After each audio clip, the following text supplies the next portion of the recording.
हाँ भाई, क्या माहौल है भाई? बढ़िया एकदम। शानदार। आनंद आ रहा है। एक आध क्वेश्चन बन रहा है रोटेशन का। क्या बात कर रहे हो? इजी है टफ? पक्का? चलिए, बहुत शानदार। निकालिए डिस्कशन फटाफट।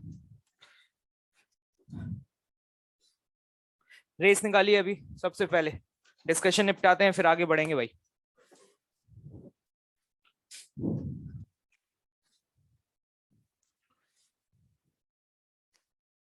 पूरा होमवर्क करके आए हो? कितने लोग हैं जिन्होंने रेस शीट एससीवी सब कुछ अप टू डेट कंप्लीट है रोटेशन का? और कितने लोग हैं जिनका नहीं है? कोई खास वजह? हाँ। तो कब तक होगा? हो जाएगा।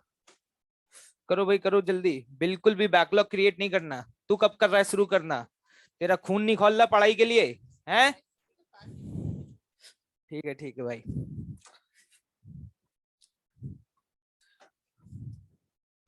ये अच्छे से करना है चैप्टर, याद रखना भाई। ये समझ लो कि इस चैप्टर के साथ ही मैकेनिक्स का अंत हो जाएगा 11th में। और अगर ये चैप्टर तुमने तमीज से कर लिया, क्या बोल रहा हूँ, तमीज से कर लिया, तो थोड़े बहुत छोटे मोटे पुराने अगर पाप रह गए हैं, वो भी इसी चैप्टर के साथ धुल जाएंगे। क्या हो जाएंगे? धुल जाएंगे। लाएगा भाई। कौन सी रेस दिए थे? आंसर्स तो सभी के पास होंगे ही। बहुत बढ़िया, शानदार। चलिए,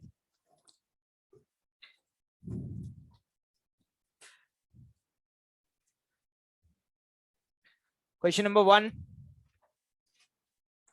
2, क्वेश्चन नंबर 2।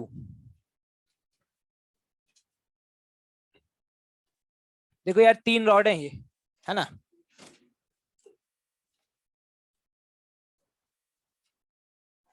और इसका मोमेंट ऑफ इनर्शिया आपको इस एक्सिस के अबाउट कैलकुलेट करना है। ठीक। अगर मैं आपसे ये पूछूं, इन तीनों रॉड का मिलाकर के सेंटर ऑफ मास कहां पे होगा, तो क्या बोलोगे? क्या आपको समझ में आ रहा है कि इस वाले पॉइंट पे होगा, जहां पे तीनों का जंक्शन लाई कर रहा है?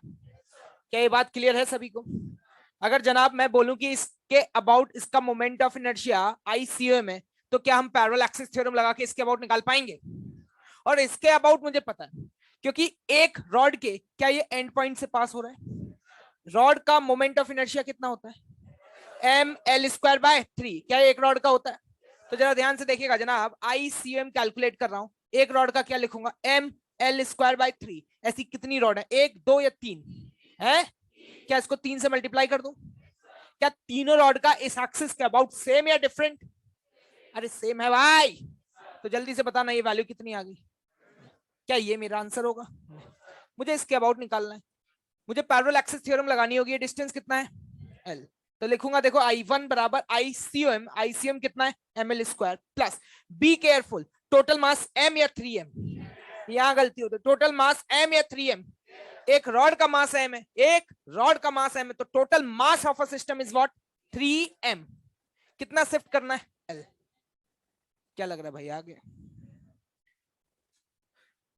हो गया था तुमसे? हो जाता है एक आध? ठीक है, फिर ठीक है, हो जाएगा सिलेक्शन, बिंदास रहो। ठीक है, क्वेश्चन नंबर 3। क्वेश्चन नंबर 3 हो गया भाई? Okay, wonderful. क्वेश्चन नंबर 4, कौन सा पार्ट? ABCD सारी पूछ लो तुम। मुझे एक बात बताना,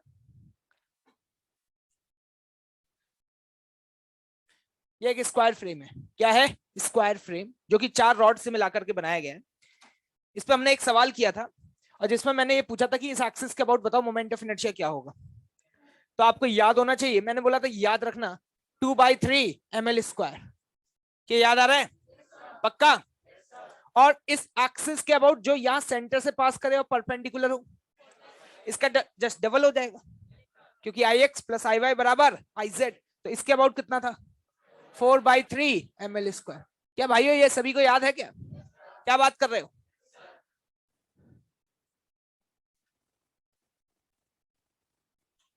बस फिर तो क्या है, मस्त रहो, जीवन जियो।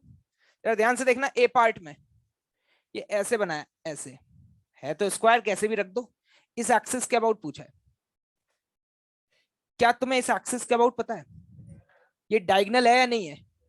और डायगनल के अबाउट भी कितना होगा? 2/3 ml²। Is it clear to all of you? तो क्या तुम्हें इस एक्सिस के अबाउट 2/3 ml² पता चल गया? ये डिस्टेंस कितना होगा? ये L/√2। अगर मुझे इस एक्सिस का अबाउट पता है जो कि सेंटर से पास हो रही है और इस वाले के पैरेलल है, तो क्या मैं इसके अबाउट निकाल सकता हूं with the help of parallel axis theorem? मुझे एक्सिस को कितना शिफ्ट करना है जरा बताइएगा, एक्सप्रेशन क्या लिखना चाहिए? आई इसके अबाउट लिखने जा रहा हूं, मान लो I1 है, आईसीएम कितना है प्लस टोटल मास कितना है? अगर 4m है कितना शिफ्ट करना है? तो 4m इंटू L/√2 का होल स्क्वायर। क्या ये आ गया भाई? इसी तरीके से पैरेलल एक्सिस थ्योरम लगा के हम बी का भी निकाल सकते हैं। किसका निकाल सकते हैं? बी का भी निकाल सकते हैं। सी का तो वही होगा 2/3 क्योंकि डायगोनल है। क्या है? डायगोनल है। डी का कैसे निकालोगे भाई? डी का किसके अबाउट पूछा गया? जल्दी बताओ जल्दी। क्या तुमसे इस एक्सिस के अबाउट पूछा गया? क्या इसके अबाउट पता है? कितना है इसके अबाउट? कितना शिफ्ट मानना है? L/2 मान लेते हैं। इसके अबाउट I4 है। कितना है बेटे? I4। तो जरा देखिएगा I4 की वैल्यू क्या लिखेंगे? 4/3 या 2/3? क्योंकि इसके अबाउट कितना होगा? 4/3 ml² plus 4m, be careful, into L/2 का होल स्क्वायर। भाई समझ आया कि नहीं आया? क्या बात कर रहे हो? क्लियर है सब?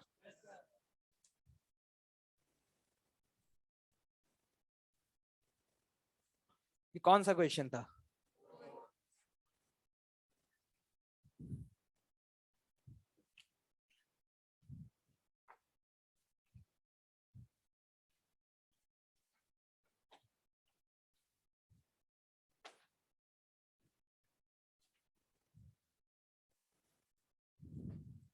यहाँ पे थोड़ा सा ध्यान रखना, जल्दबाजी में गलती क्या होती है, लोग एम ले लेते हैं। ये हर बार ml², तो गलती हो जाती है ना? टोटल मास लेते हैं, याद है तुम्हें? क्वेश्चन नंबर 5 बताइए कौन सा पार्ट? ABCD है? डी दिल्ली। ठीक है भाई। क्या है ये? एक रिंग है, एक हाफ डिस्क है और एक रॉड है। पहले तो ये देख लो, एक रॉड है, एक रिंग है और एक हाफ डिस्क है। हर चीज का मास m है, ऐसा लिखा है। लिखा है क्या? Same lamina having a same mass. मुझे यहाँ पे रेडियस ऑफ गायरेशन निकालना है about an axis passing through the centre of a ring and perpendicular to the plane. Radius of gyration निकालने का तरीका है कि सबसे पहले आई निकालो। क्या निकालो? आई। क्या आपको ये बात याद है? तो अब हम यहाँ पे आई निकालेंगे तो रिंग का लिख लेंगे। रिंग का कितना होता है बेटे? रिंग का तो तुम्हें याद होना चाहिए कितना होगा इस एक्सिस का। क्या mr² होगा? पक्का? सेमी सर्कुलर डिस्क का कितना होगा? mr²/2। उतना ही होगा जितना किसका होता है? डिस्क का होता है। क्या सहमत हो? क्या बात कर रहे हो? बहुत बढ़िया। ये रॉड, इस रॉड की लेंथ क्या है? r। क्या ये रॉड का एंड पॉइंट है? अगर ये रॉड का एंड पॉइंट है तो इसके अबाउट कितना होगा? mr²/3। क्यों बंसल साहब, हुआ आपसे? तो बताओ ये आंसर क्या आ रहा है यहां से आई निकाल के? 11mr²/6। बेटे अभी आंसर नहीं है। आई बराबर क्या होता है? स्क्वायर रूट करते हैं किसका? आई। आई कौन है? अपॉन m या 3m? यहां गलती होती है, पिघल जाते हैं लोग। टोटल मास m है या 3m है? 3m है। अगर 3m रखेंगे जनाब, क्या सटीक आंसर आएगा? एक नंबर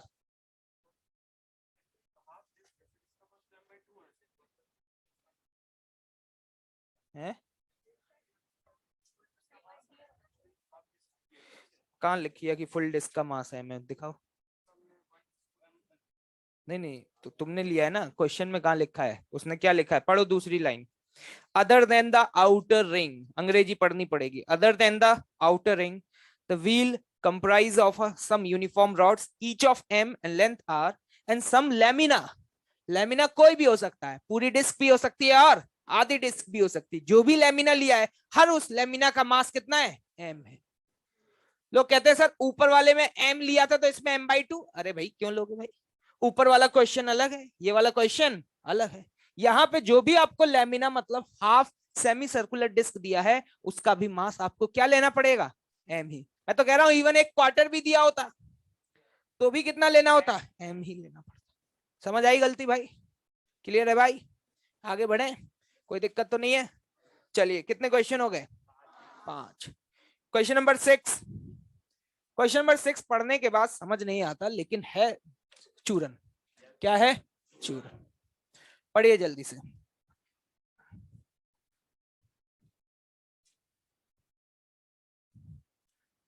क्वेश्चन नंबर 6। वो क्या कहना चाह रहे हैं पहले तो इस बात को समझिए।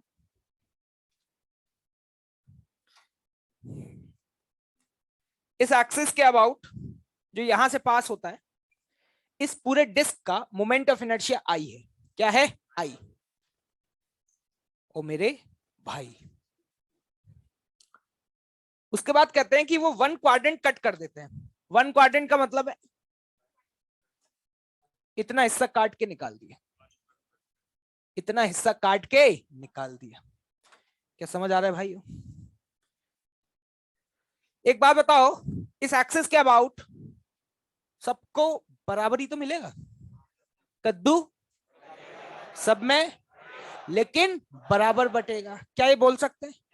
Due to the symmetry, due to the symmetry. क्या सहमत है सभी लोग? तो अगर मैं आपसे ये पूछता कि इस एक क्वाड्रेंट का कितना होगा, इसका कितना होगा, इसका कितना होगा, इसका कितना होगा, I/4 निकाल दिया, I/4 निकाल दिया। लेकिन निकालने के बाद यहां मसाला दोबारा भरा गया भाई, खाली छोड़ दिया, मसाला भरा है। लेकिन मसाला जब भरा है तो उसकी डेंसिटी डबल है। डेंसिटी डबल है तो क्या मास डबल है? अगर मास डबल है तो जो मसाला भरा गया है उसका मोमेंट ऑफ इनर्शिया जो पहले निकाला गया है क्या उससे डबल हो जाएगा भाई? तो मैं ये कह सकता हूं तुमने यहां जब मसाला दोबारा से भरा, जब निकाला था तो ये I/4 था, लेकिन जब भरा तो ये I/4 या इसका 2 टाइम्स। क्या भाई ये I/2 हो जाएगा? नहीं आया समझ? तो जरा अब बताओ, टोटल मोमेंट ऑफ इनर्शिया अगर हमसे पूछा गया है तो 3 का तो कितना हो जाएगा? 3I/4 प्लस मसाला जो भरा, that is what? I/2। This will give the answer.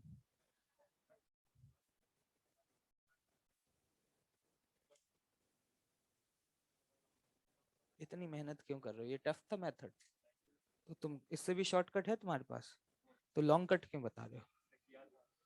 नहीं आया आंसर? आ गया तो सही है।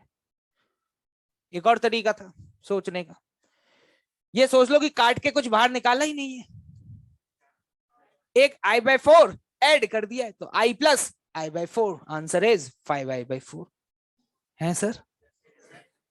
सोचिए, कोई दिक्कत वाली बात नहीं है। चलिए क्या आगे बढ़े भाइयों? तैयार हैं अगले सवाल की तरफ बढ़े कि नहीं? चलिए क्वेश्चन नंबर 7। कोई है जिससे हुआ? कितने लोगों से हुआ? बहुत शानदार भाई।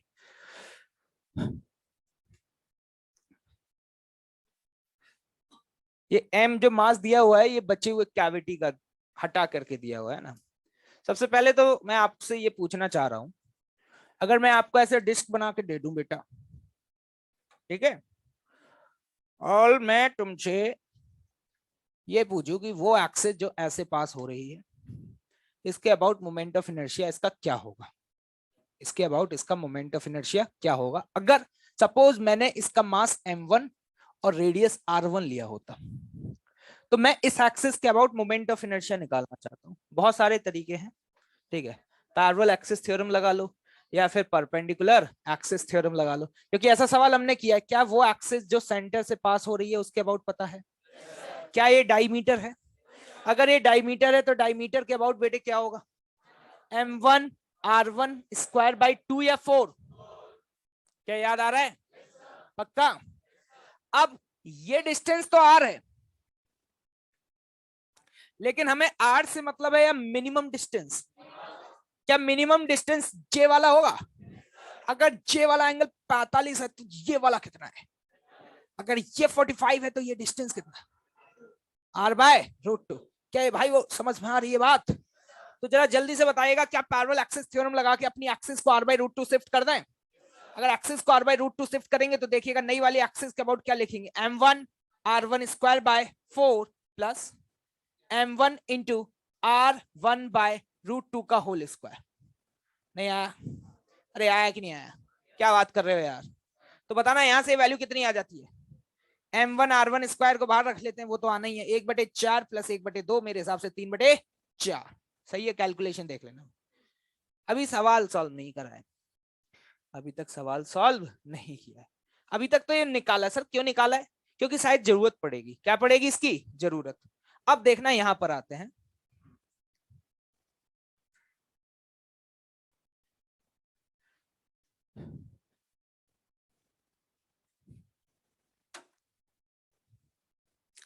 अप्रोच मैंने बताया था, जब भी ऐसा प्रॉब्लम आता है तो आप कैसे करें, सबसे पहले पूरे डिस्क का निकाल लें। किसके अबाउट? उस एक्सिस के अबाउट जिसके अबाउट पूछा गया। किसके अबाउट पूछा गया?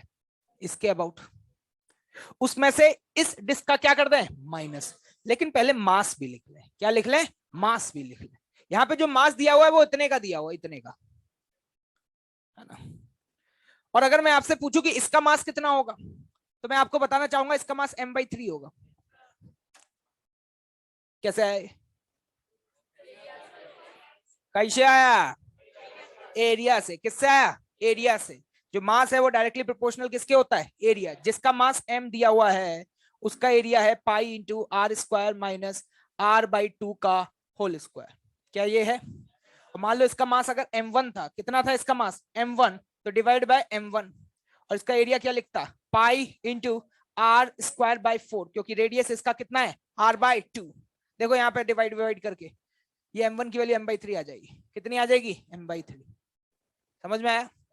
तो टोटल डिस्क का मास कितना हो गया? m plus m/3। कितना हो गया?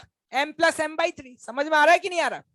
अगर मैं आपसे पूछूं इस पूरे डिस्क का मास कितना होता, तो आप बोलते m plus m/3 and this is what? 4m/3। अब देखना लिखने जा रहा है, पूरा डिस्क अगर होता भाई साहब, कहीं से कोई भी मसाला नहीं निकाला गया होता, तो क्या तुम इस एक्सिस के अबाउट इसका मोमेंट ऑफ इनर्शिया बता पाते? क्या ये डायमीटर है? तो देखो बहुत केयरफुल लिखा करो। लिखने का तरीका क्या होता है, जो पहले कांस्टेंट फैक्टर होता है ना, तो mr² तो सब में ही आना है, उससे पहले कुछ एक कांस्टेंट टर्म आता है, वो कांस्टेंट टर्म लिख लिया करो। 1/4 डायमीटर के अबाउट निकालना है तो 1/4। अब लिखो भाई, गलती नहीं होनी चाहिए, 4m/3 r स्क्वायर।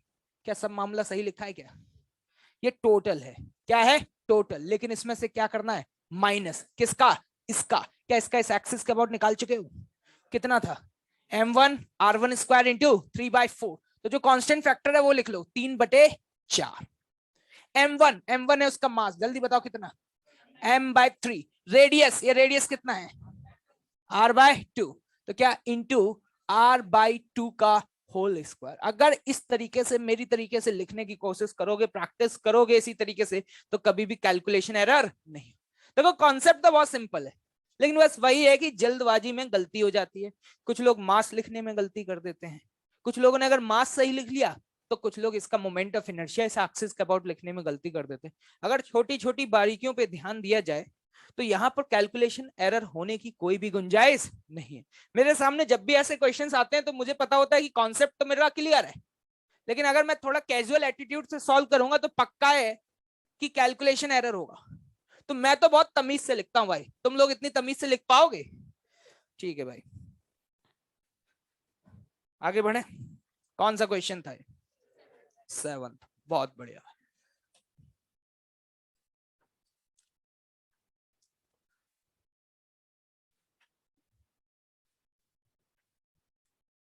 अगला सवाल, क्वेश्चन नंबर 8। किसके अबाउट निकालना है मोमेंट ऑफ इनर्शिया? एक्चुअली पहले तो ये आपको समझना चाहिए कि इसमें सेंटर ऑफ मास और मोमेंट ऑफ इनर्शिया दोनों के ही कॉन्सेप्ट्स का यूज हो रहा है। क्या ये बात आप लोगों को समझ में आ रही है? अगर आपने क्वेश्चन पढ़ा हो, क्या सभी ने क्वेश्चन पढ़ा हुआ है? दोबारा पढ़ो चलो।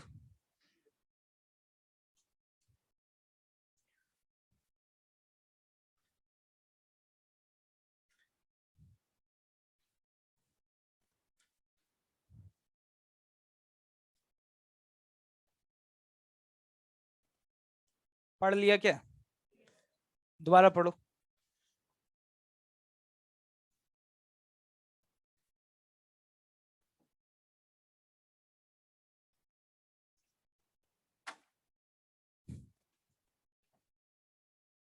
देखिएगा, पूरा डिस्क, पहले तो ये समझो, पूरा डिस्क जिसका सेंटर ऑफ मास यहां था और उसका मास क्या था? m था। कितना था? m था। उस डिस्क में से एक डिस्क काट के निकाल दी जिसका रेडियस r/3 था। तो मैं आपको बता दूं कि मास तो डायरेक्टली प्रोपोर्शनल किसके होगा? एरिया के। जिसका रेडियस r था, जिसका रेडियस r था उसका मास m था। तो गारंटी है कि इसका रेडियस अगर r/3 है तो गारंटी है कि इसका मास m/9 हो जाएगा। क्या ये बात समझ आ गई? क्योंकि r² के प्रोपोर्शनल होगा। तो सबसे पहले एक्चुअली में मुझे ये रिमेनिंग सिस्टम का इस मसाले को निकालने के बाद जो मेरे पास सिस्टम बचा है इसका मोमेंट ऑफ इनर्शिया इस एक्सिस के अबाउट निकालना है। और ये जो O2 है ना, वो रिमेनिंग सिस्टम का नया सेंटर ऑफ मास है। आपको ये बात समझ में आनी चाहिए कि अगर ये मसाला यहां से निकाल दिया गया तो इसका सेंटर ऑफ मास शिफ्ट होगा या नहीं होगा? हो जाएगा। तो अब हमें पहले ये पता तो चले कि सेंटर ऑफ मास नया वाला कहां चला गया। हमने कहा मान लो r डिस्टेंस दूर चला गया। कितना डिस्टेंस? r distance. तो क्या हम वो निकाल सकते हैं? अगर हम इस एक्सिस के अलोंग इक्वेशन लगाएं, तो मैंने लिखने का तरीका बताया था, याद करने की कोशिश करना। नया वाला सेंटर ऑफ मास लिखने जा रहे हैं, पूरा मास m, इसका सेंटर कहां है? 0 पर। जिसको काटा -a+ m/9, उसका सेंटर यहां से कितनी दूरी पर? क्या कुछ याद आ रहा है? डिवाइड बाय टोटल मास बचे हुए का, m - m/9, कितना आता है? r/12। मतलब यहां से वैल्यू आ जाती है, माइनस तो ये बता रहा है कि ये पीछे शिफ्ट हो गया है, मतलब ये डिस्टेंस यहां से कितना आ गया? r/12। क्या भाइयों कुछ समझ आ रहा है? क्लियर है? हमें अब इस बचे हुए सिस्टम का मोमेंट ऑफ इनर्शिया इसके अबाउट निकालना है। चलिए शुरू करते हैं। ठीक है, मदद करिएगा थोड़ा सा, लिखने में गलती हो जाती है। तो मैं ये कहूंगा निकालने का तरीका क्या है, पहले पूरी डिस्क का, किसका? पूरी डिस्क का किसके अबाउट निकालेंगे? O या O2? लेकिन O2 के अबाउट नहीं पता, O के अबाउट तो पता है। कितना होता है? बोलो यार, कितना होता है? mr²/2। क्या सही लिखा है? ये तो O के अबाउट आया, लेकिन पूरे डिस्क का O के अबाउट निकालना है, O2 के अबाउट। क्या ये इसके पैरेलल है? क्या पैरेलल एक्सिस थ्योरम लगा के क्या मैं इसके अबाउट निकाल पाऊंगा? तो जल्दी से बताएं क्या लिखेंगे? m इंटू r/12 का होल स्क्वायर। ये तो पूरे डिस्क का है, ये तो पूरे डिस्क का है। लेकिन अभी जनाब पूरे डिस्क का चाहिए, रिमेनिंग का चाहिए।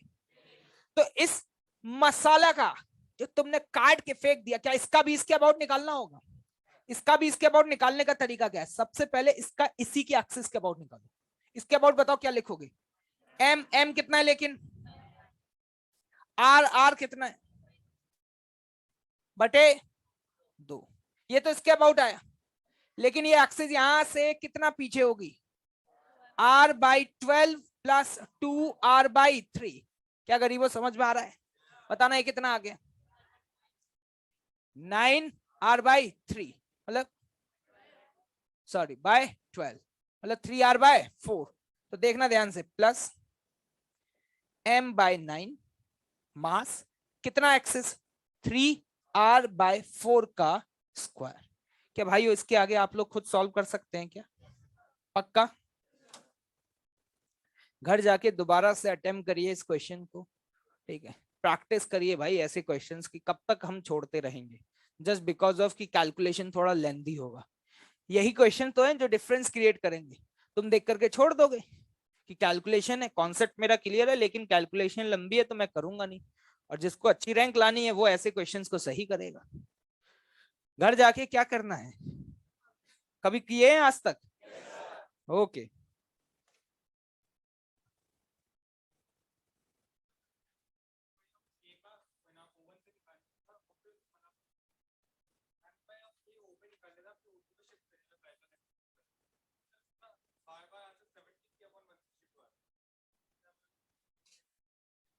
पहली बात तो कि रिमेनिंग पोर्शन का सेंटर ऑफ मास ये है ही नहीं, ये है।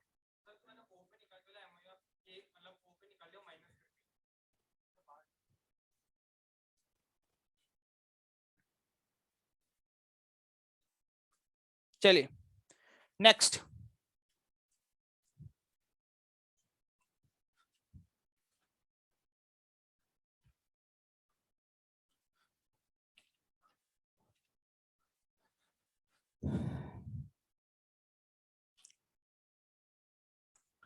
Question number 9। 9 9 तो वही फिर से क्वेश्चन आ गया, तुम लोग कब तक पूछते रहोगे हैं? शर्म नहीं आ रही है तुम्हें? खून पी लिया तुम लोगों ने, फॉर्मूला याद करा दिया फिर भी ये हवा में टिकी हुई है, जस्ट जेट के ऊपर रख दिया, नीचे क्या लगेगा? mg। उसको बैलेंस कौन करेगा? थ्रस्ट फोर्स, जो पानी टकरा रहा है इससे। तो हम बोलेंगे mg, थ्रस्ट फोर्स की वैल्यू याद है तुम्हें? v जिस वेलोसिटी से टकराता है वो कितनी दी हुई है? v not into dm by dt। dm by dt की वैल्यू कितनी दे दी है? r। खत्म। क्या पूछा है? मास पूछा है। क्या v naught r by g आ गया या नहीं आ गया? कितना लेंदी सॉल्यूशन है। Question number 10। 10 में क्या है? उसने बोला कि इसको ब्रेक कर दिया और मास m/2 कर दिया। अगर मास m/2 कर दिया तो अब वहां तो नहीं रख सकते क्योंकि नीचे वाला फोर्स कम हो गया। तो नीचे वाला फोर्स कम हो गया तो हमें ऊपर वाले फोर्स को भी क्या करना है? कम करना है। तो इस प्लेट को थोड़ा हाइट पर रखेंगे। अब आप खुद बताना, अगर मास आधा हो गया तो उसकी वेलोसिटी को भी आधा करना है, तभी तो काम चलेगा। अब वेलोसिटी कैसे आधी करें? तो ये अब काइनेमेटिक्स का क्वेश्चन है। जैसे जैसे यहाँ पे पानी का जेट का स्पीड है v नॉट, कितना है? v not. अगर मैं आपसे पूछूं वो हाइट बता दो जिस हाइट पे जाकर के इसकी स्पीड आधी हो जाए। यहां पर अगर इसकी स्पीड v नॉट है तो वो हाइट बता दो जहां पे जाके इस जेट की स्पीड आधी हो जाए। क्या सॉल्व करना आता है? कौन सी इक्वेशन? पक्का?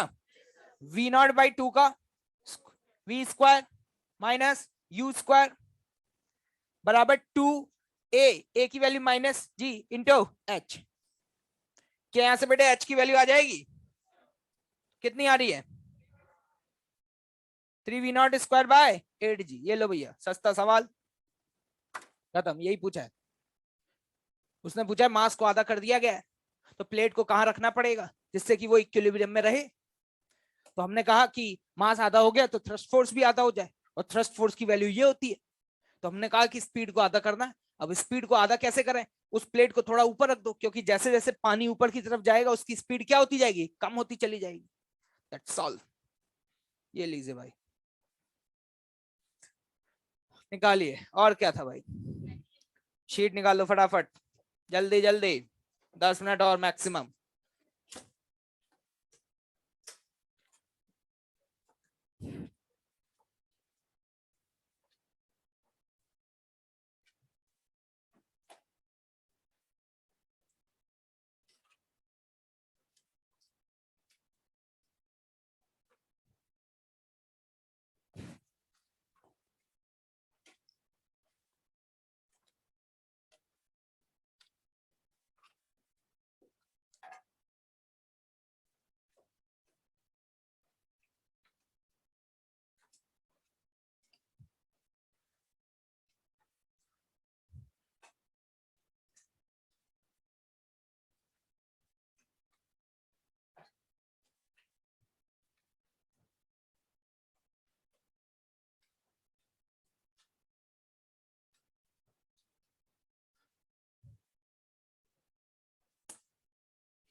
Yes, exercise O1 question number 14 14 1 4। किसी को डाउट? कैसे किया है?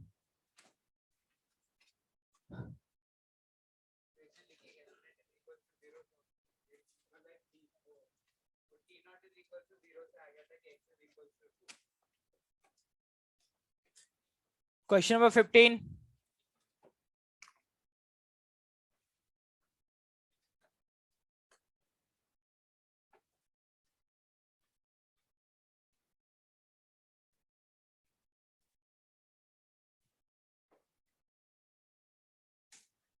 मैंने आपको ये बताया है कि अगर टॉर्क की बात करें तो mg को कहां लगाना है। बहुत बढ़िया। आपको ये भी पता होना चाहिए कि सेंटर ऑफ मास, अगर ये हाइट h है तो यहां से ये दूरी कितनी होगी, h/3। क्या ये सभी को पता है? पक्का? अगर ये h/3 और टोटल हाइट h है तो ये वाली कितनी होगी, 2h/3। इतना बताओ, समझ आ गया? अब हमसे क्या पूछा गया, सवाल को पढ़ लेते। Reaction at the support A in equilibrium. आपसे पूछा जा रहा है कि इस पॉइंट पर कितना रिएक्शन फोर्स लग रहा होगा। इतना तो तय है कि जो भी फोर्स लग रहा होगा ऊपर ही लग रहा होगा, क्योंकि अगर इधर लग गया तो उसे कैंसिल आउट करने के लिए कोई चाहिए, क्योंकि बॉडी इक्विलिब्रियम में है। किसमें है? इक्विलिब्रियम में है। तो हमने कहा ऊपर लग रहा है। क्या लग रहा है? ऊपर। इसकी वैल्यू निकालनी है। मैं कहता हूं इसके अबाउट टॉर्क एनालिसिस कर लो। इसके अबाउट करने का फायदा ये कि टेंशन भी अननोन है, लेकिन इसके अबाउट करने से टॉर्क एनालिसिस, अननोन फोर्स का टॉर्क क्या हो जाएगा, 0। तो सीधे एक इक्वेशन से ही आंसर आ जाएगा। अगर इसके अबाउट टॉर्क एनालिसिस करें तो हम ये कहेंगे कि जो mg लग रहा है, mg इसको ऐसे घुमाना चाहता है, अरे घुमाना चाहता है, तो mg का जो टॉर्क आएगा इस सेंस में और हिंज फोर्स का जो टॉर्क आएगा उस सेंस में, ये दोनों एक दूसरे को बैलेंस करेंगे। तो बताना mg ऐसे लग रहा है, परपेंडिकुलर डिस्टेंस कितना है, तो mg into 2h/3। Is it clear to all of you? बराबर f इंटू h/3। खत्म। h/3 या h? बिल्कुल भाई h होगा भाई, क्योंकि वो यहां से कितनी दूरी पे लग रहा है। देखना भाई आगे क्या आंसर। खत्म।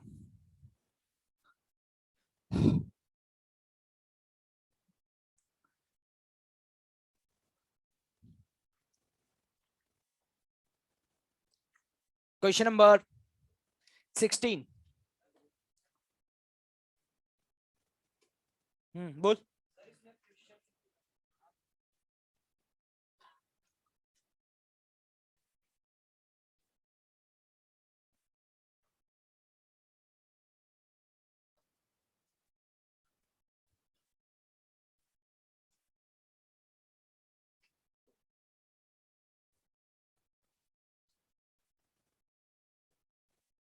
ये है, ठीक है भाई।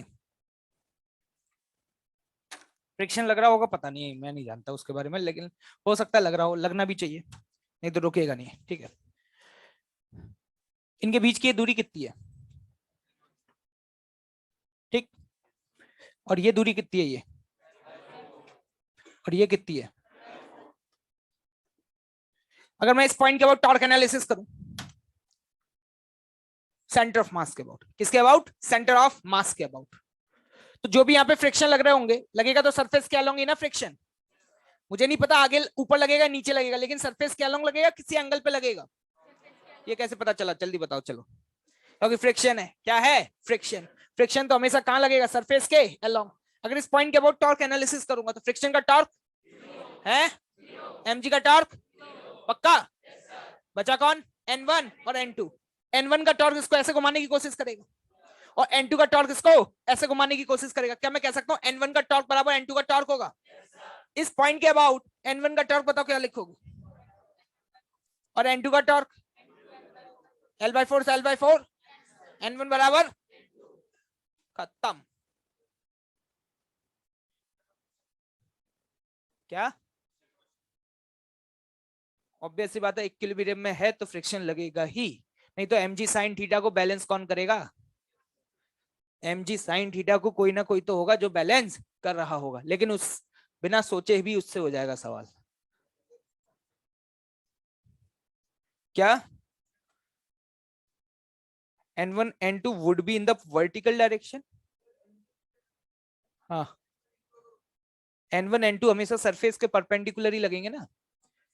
मतलब नॉर्मल जो है वो तो रॉड के परपेंडिकुलर लगेगा, वर्टिकल कैसे लग जाएगा? नॉर्मल की डेफिनेशन याद नहीं है तुम्हें? नॉर्मल अपने हिसाब से किसी भी एंगल पे लग जाता है। नॉर्मल तो रॉड के ही क्या लगेगा, परपेंडिकुलर लगेगा, तभी तो नाम नॉर्मल है। Question number 17। ओके, पढ़िए, पढ़ लीजिए जल्दी। दोबारा करने हैं क्वेश्चंस घर जा करके, एक एक लाइन के सॉल्यूशंस हैं।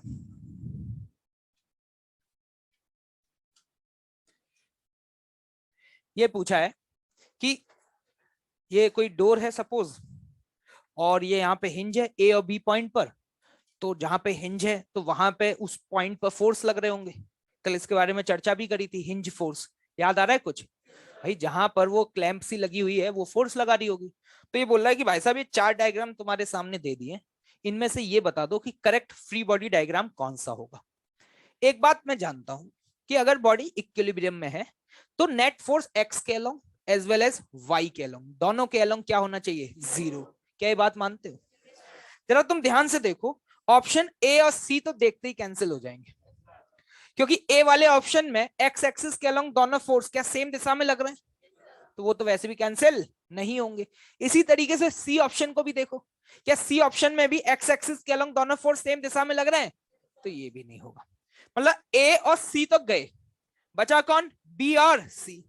अब या तो बी सही है या फिर सी सही है, तो लेकिन हाँ डी, या तो बी सही है या फिर डी। अब देखो इन दोनों को फोर्स से तो नहीं देख सकते, क्योंकि फोर्स के हिसाब से तो लग रहा है कि इक्विलिब्रियम में, क्योंकि यहाँ पे फोर्स इधर लगा दिया, यहाँ फोर्स ऊपर लगा दिया, यहाँ पे इन्होंने फोर्स इधर लगा दिया, तो लग रहा है ये दोनों कैंसिल आउट कर रहे होंगे। और यहाँ पे क्या लगा दिया, mg लगा दिया।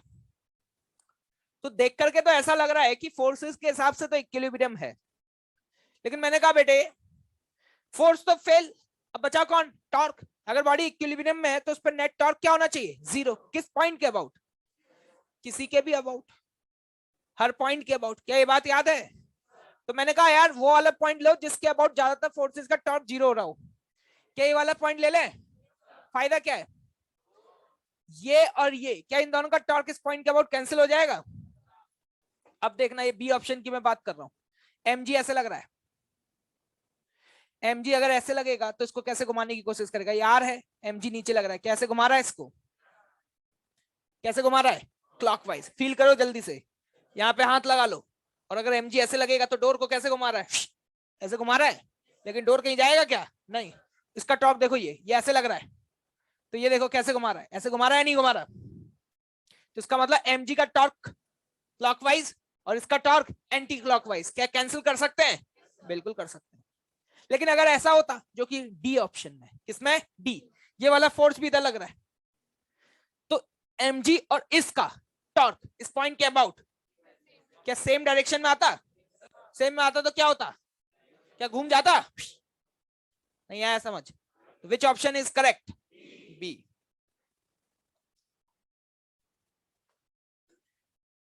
क्वेश्चन नंबर 18, 18 हो गया, 19,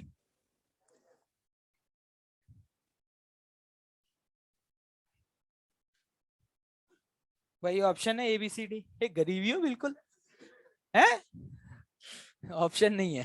हाँ, नाइस, वंडरफुल, ये अच्छा लगा, मैं ऑप्शन ही नहीं है।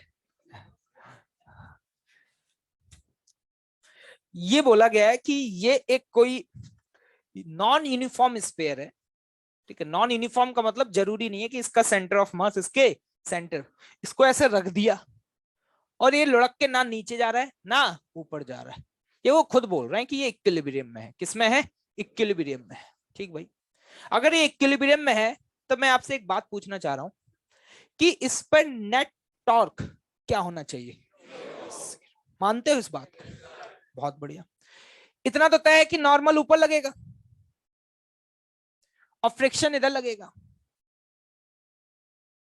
अगर मैं इस पॉइंट के अबाउट आपसे चर्चा करना चाहूं, इस पॉइंट के अबाउट, तो नॉर्मल और फ्रिक्शन का टॉर्क कितना हो गया, जीरो।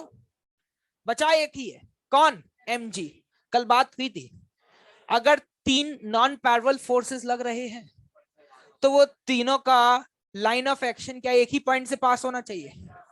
अगर ये दो फोर्सेस का लाइन ऑफ एक्शन यहां पर है, mg लगेगा सेंटर ऑफ मास पर, लेकिन गारंटी है कि mg का लाइन ऑफ एक्शन कहां से पास होना चाहिए, यहां से। और वो तभी हो सकता है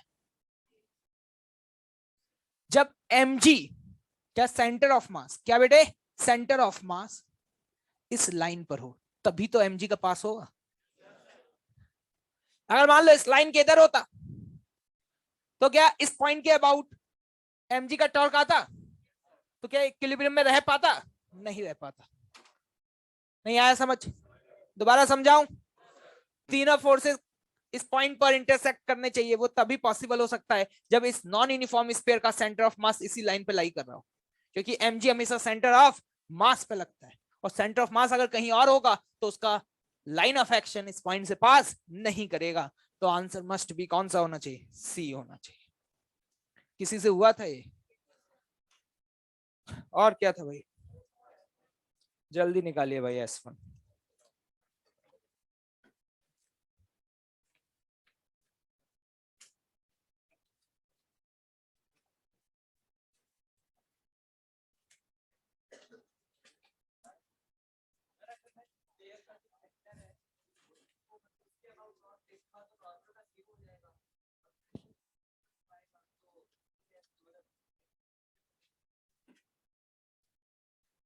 लेकिन वो ये थोड़ी बता पाओगे इधर ही होगा, इधर कहीं भी हो सकता है। इधर एक ही है क्या ऑप्शन?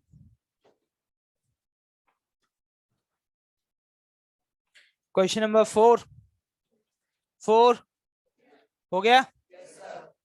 क्वेश्चन नंबर 5 हो गया। क्वेश्चन नंबर 6 बढ़िया बढ़िया क्वेश्चन है। पहले तो ये समझिए, आगे ऐसे सवाल आएंगे बॉबिन का मतलब क्या है। पतंग उड़ाई है जीवन में? क्या बात कर रहे हो? देखिए कभी पतंग? बहुत बढ़िया। तो पतंग में क्या बोलते हो इसको तुम? जटाई?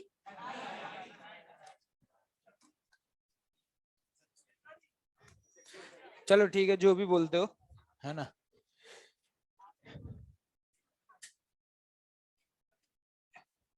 इस पे ऐसे रस्सी बांध दो और यहाँ पर इस तरीके से एक ब्लॉक लटका दो।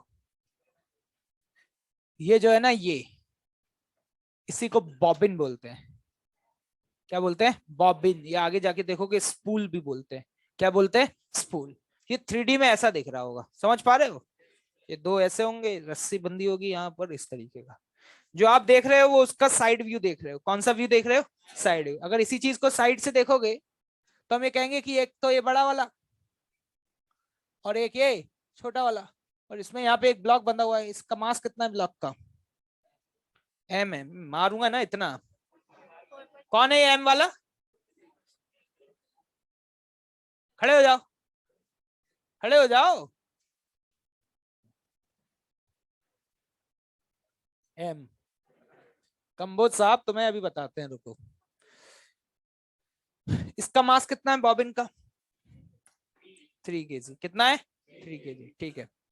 ये रेडियस दिया हुआ है शायद 5 है, और ये कितना है? 6 है। ठीक है भाई, कोई दिक्कत तो नहीं है? पक्का मानते हो इस बात को? ठीक है।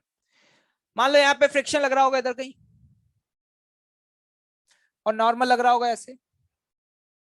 ठीक। ये सिस्टम इक्विलिब्रियम में है, ऐसा क्वेश्चन में दिया है, तो यहाँ पे टेंशन की जो वैल्यू है वो कितनी होगी? 4.5 इंटू जी।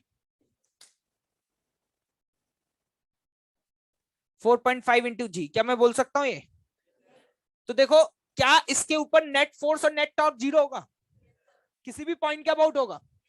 तो जरा ध्यान से देखना, अगर मैं सेंटर के अबाउट बात करूं, किसके अबाउट? सेंटर के अबाउट, तो नॉर्मल का टॉर्क, क्यों? क्या नॉर्मल का लाइन ऑफ एक्शन उसी पॉइंट से पास करेगा? mg का टॉर्क जीरो। क्या इस पॉइंट के अबाउट सेंटर, सॉरी इसके अबाउट नॉर्मल और mg का टॉर्क जीरो हो जाएगा?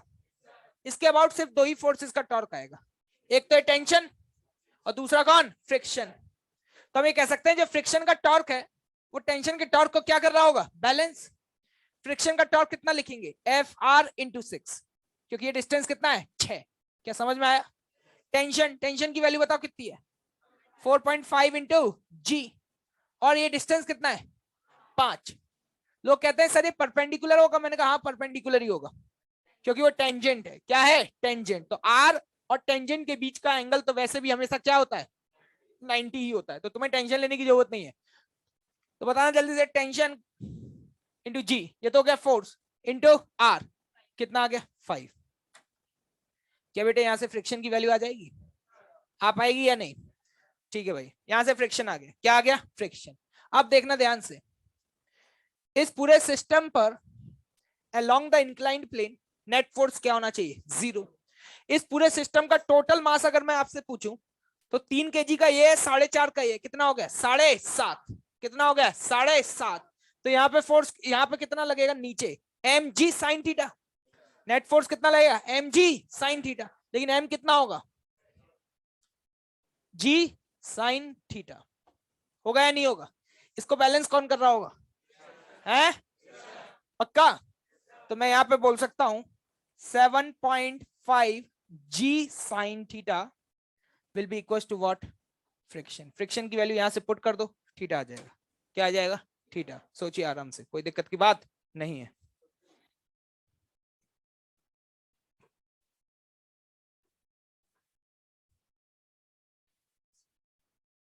ऑनलाइन वाले पूछ रहे हैं क्या सर पार्टी करी थी, की तो थी भाई, क्या शानदार पार्टी रही, मजा आया क्या नहीं आया?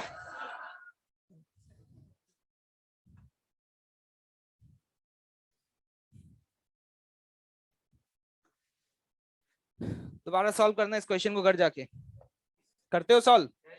कब किया था आखिरी बार, है क्या कह रहे हो? खड़े हो जाओ।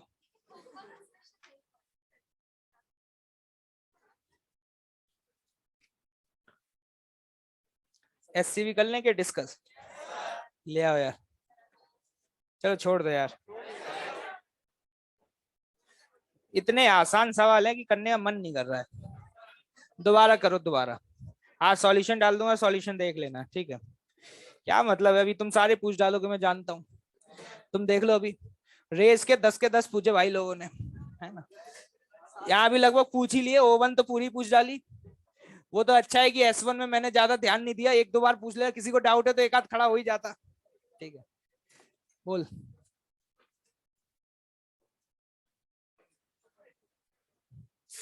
पूरे को सिस्टम ले लिया ना, पूरे को क्या ले लिया, सिस्टम। तो टेंशन इंटरनल हो गई, क्या हो गई इंटरनल। टेंशन का कंपोनेंट करने में तकलीफ हो जाती थोड़ी।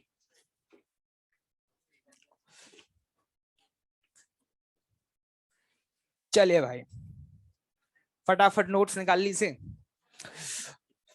कल जो कुछ भी पढ़ाया गया था एक बार देख लीजिए, और आज जितने भी क्वेश्चन डिस्कस हुए ना रोटेशन के, कल हो जाने चाहिए जो तुम्हें डाउट थे, ठीक है?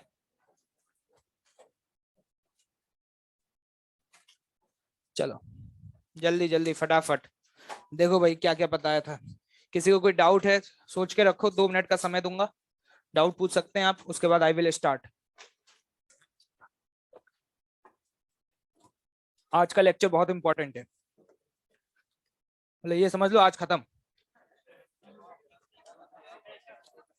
हाँ और क्या, इसके बाद तो सिर्फ औपचारिकता है, फॉर्मेलिटीज रह जाएंगी, कॉन्सेप्ट बस सिखा देंगे आज तुम्हें। जल्दी देख लो, या तो तुम मेरे डाउट क्लियर कर देना, है ना, और नहीं तो तुम अपने क्लियर कर लो।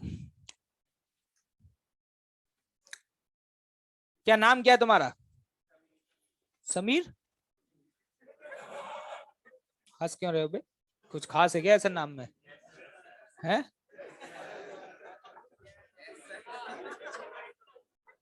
शांत रहो।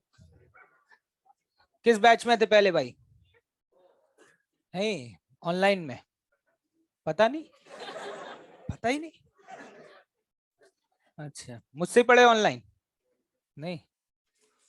हाँ बताइए।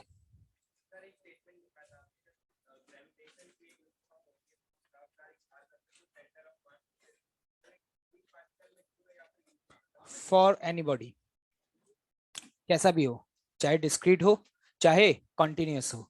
अगर आप टॉर्क ऑफ mg निकाल रहे हैं तो सीधे आप कहां लगा सकते हैं, सेंटर ऑफ मास पे। यस,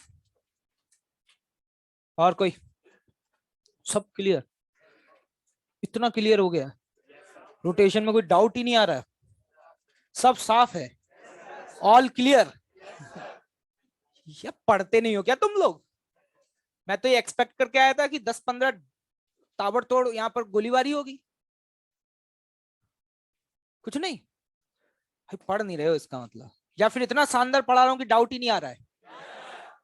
देखो, या तो पहला ऑप्शन है जब कुछ पढ़ते ही नहीं है तो काहे का डाउट, या फिर दूसरा कि इतना शानदार चल रहा है कि डाउट की तो कोई गुंजाइश है नहीं। कौन सा सही है? Both are correct. चलिए ठीक है, तो फिर आगे बढ़े भाई। Okay, thank you. तुम्हें मुझे बोलना चाहिए, चलो बोलो सभी लोग। इनको शिष्टाचार सिखाना पड़ेगा मुझे।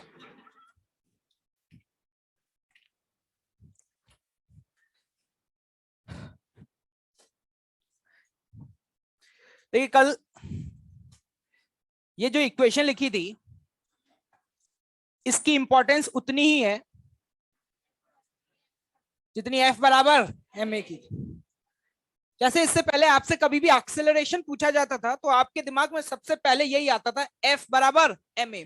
आज के बाद अगर आपसे कभी भी ये पूछा जाए एंगुलर एक्सेलरेशन, क्या पूछा जाए? एंगुलर एक्सेलरेशन, तो आपको तुरंत स्ट्राइक करना चाहिए टॉर्क बराबर आई अल्फा। लेकिन बी केयरफुल, ये जो टॉर्क है ये किसके अबाउट निकालेंगे? एक्सिस ऑफ रोटेशन के अबाउट, और मोमेंट ऑफ इनर्शिया भी किसके अबाउट निकालेंगे? ठीक है भाई, चलिए आगे कंटिन्यू करेंगे, सवाल करते जाएंगे भाई।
देखिएगा सिचुएशन क्या है, थोड़ा सा ध्यान से सुनिएगा, साथ में करेंगे सभी लोग। क्वेश्चन लिख लें। पहला क्वेश्चन है, सब कुछ इसी में एक्सप्लेन कर दूंगा, जितना कुछ भी हो सकता है ना दुनिया में, जो कुछ भी है इसी में बता दूंगा, ठीक है? बस कॉन्सेप्ट सिखा दूंगा, सॉल्व तुम करते रहो। अब ये थोड़ा ना सिखाऊंगा कि 3+2=5 होता है, कॉन्सेप्ट बता दूंगा उसके बाद क्या है, ठीक है? देखना ध्यान से, ठीक है? नहीं, मैं बोली नहीं ना निकालना है तुम्हें, मैंने बोला कि सॉल्व करना है तुम्हें। देखो मैं सिखा रहा हूँ, तुम देखो, तुम्हें आता है फिर भी देखो, ठीक है? तुम कर लोगे मैं जानता हूं, लेकिन फिर भी देखो, ठीक है? यहां पर एक रॉड है, ठीक? ये रॉड अभी हॉरिजॉन्टल पोजीशन में है और यहां एक स्प्रिंग से कनेक्टेड है। इस स्ट्रिंग को कट किया गया, जैसे स्ट्रिंग को कट करेंगे तो रॉड एकदम से नीचे जाना चाहेगा, ठीक है? String is cut at t=0। हमसे पूछा जा रहा है angular acceleration ACM point on the rod having acceleration =m/s²। हम यहाँ पे जितने भी पैरामीटर कैलकुलेट कर रहे हैं ये जस्ट आफ्टर कटिंग कर रहे हैं, आफ्टर लॉन्ग टाइम नहीं कर रहे हैं, उसी मोमेंट पे कर रहे हैं कि जस्ट मैं यहां पर एकदम से ऐसे कट करता हूं, जैसे कट करता हूं उसी मोमेंट पे एकदम से बोलता हूं इसी मोमेंट पे जैसे कट हुआ उसी मोमेंट पे बता दो ये पैरामीटर्स क्या होंगे। क्या मेरी बात समझ आ रही है? जस्ट आफ्टर द कटिंग आपसे पूछा जा रहा है। सबसे पहले आपसे यहां पे क्या पूछा गया है? Angular acceleration. जैसे ही आपसे एंगुलर एक्सेलरेशन पूछा जाए तो तुरंत मेरे दिमाग में एक ही इक्वेशन स्ट्राइक करनी चाहिए, and that is what? Torque बराबर आई इंटू अल्फा। कल मैंने आपको कुछ बेसिक स्टेप्स बताए थे। टॉर्क बराबर आई अल्फा लगाने से पहले बी केयरफुल, सबसे पहले आपको किसके बारे में सोचना है? देखिएगा ध्यान से, ये रही रॉड, जैसे रॉड को छोड़ोगे एकदम से नीचे जाएगी और इसकी एक्सिस ये होगी जो कि प्लेन के परपेंडिकुलर होगी। क्या ये बात समझ में आ रही है? वो एक्सिस जो एंड पॉइंट से पास हो रही है और प्लेन के परपेंडिकुलर है। क्या आपको इस एक्सिस के अबाउट इसका मोमेंट ऑफ इनर्शिया पता है?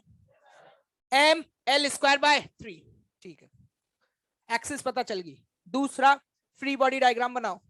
मैं जानता हूं इस पे यहां क्या लग रहा होगा, mg हमेशा कहां लगेगा? L/2। और कोई फोर्स? हिंज के फोर्सेस भी होंगे, लेकिन मैं जानता हूं कि अगर मैं टॉर्क इसी के अबाउट निकालूंगा तो हिंज फोर्स का टॉर्क क्या होगा? क्यों होगा? क्योंकि हिंज फोर्स क्या उसी पॉइंट से पास कर रहे हैं। तो हिंज फोर्स के अबाउट टॉर्क एनालिसिस करने से क्या हिंज फोर्स का कभी टॉर्क आएगा? क्या सहमत हो? तो जल्दी से बताओ, इसके अबाउट क्या सिर्फ mg का टॉर्क ही आएगा? तो क्या लिखूंगा? mg into L/2।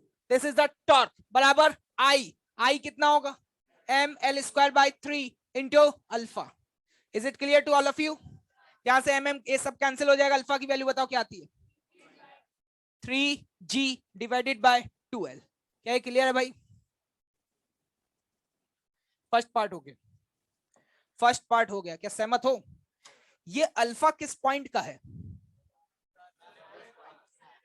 अल्फा किस पॉइंट का है? Each and every point on a rigid body have a same angular acceleration. Lecture number 1 rotational mechanics. क्या याद आ रहा है? इस रिजिड बॉडी के हर पॉइंट का क्या अल्फा सेम होगा?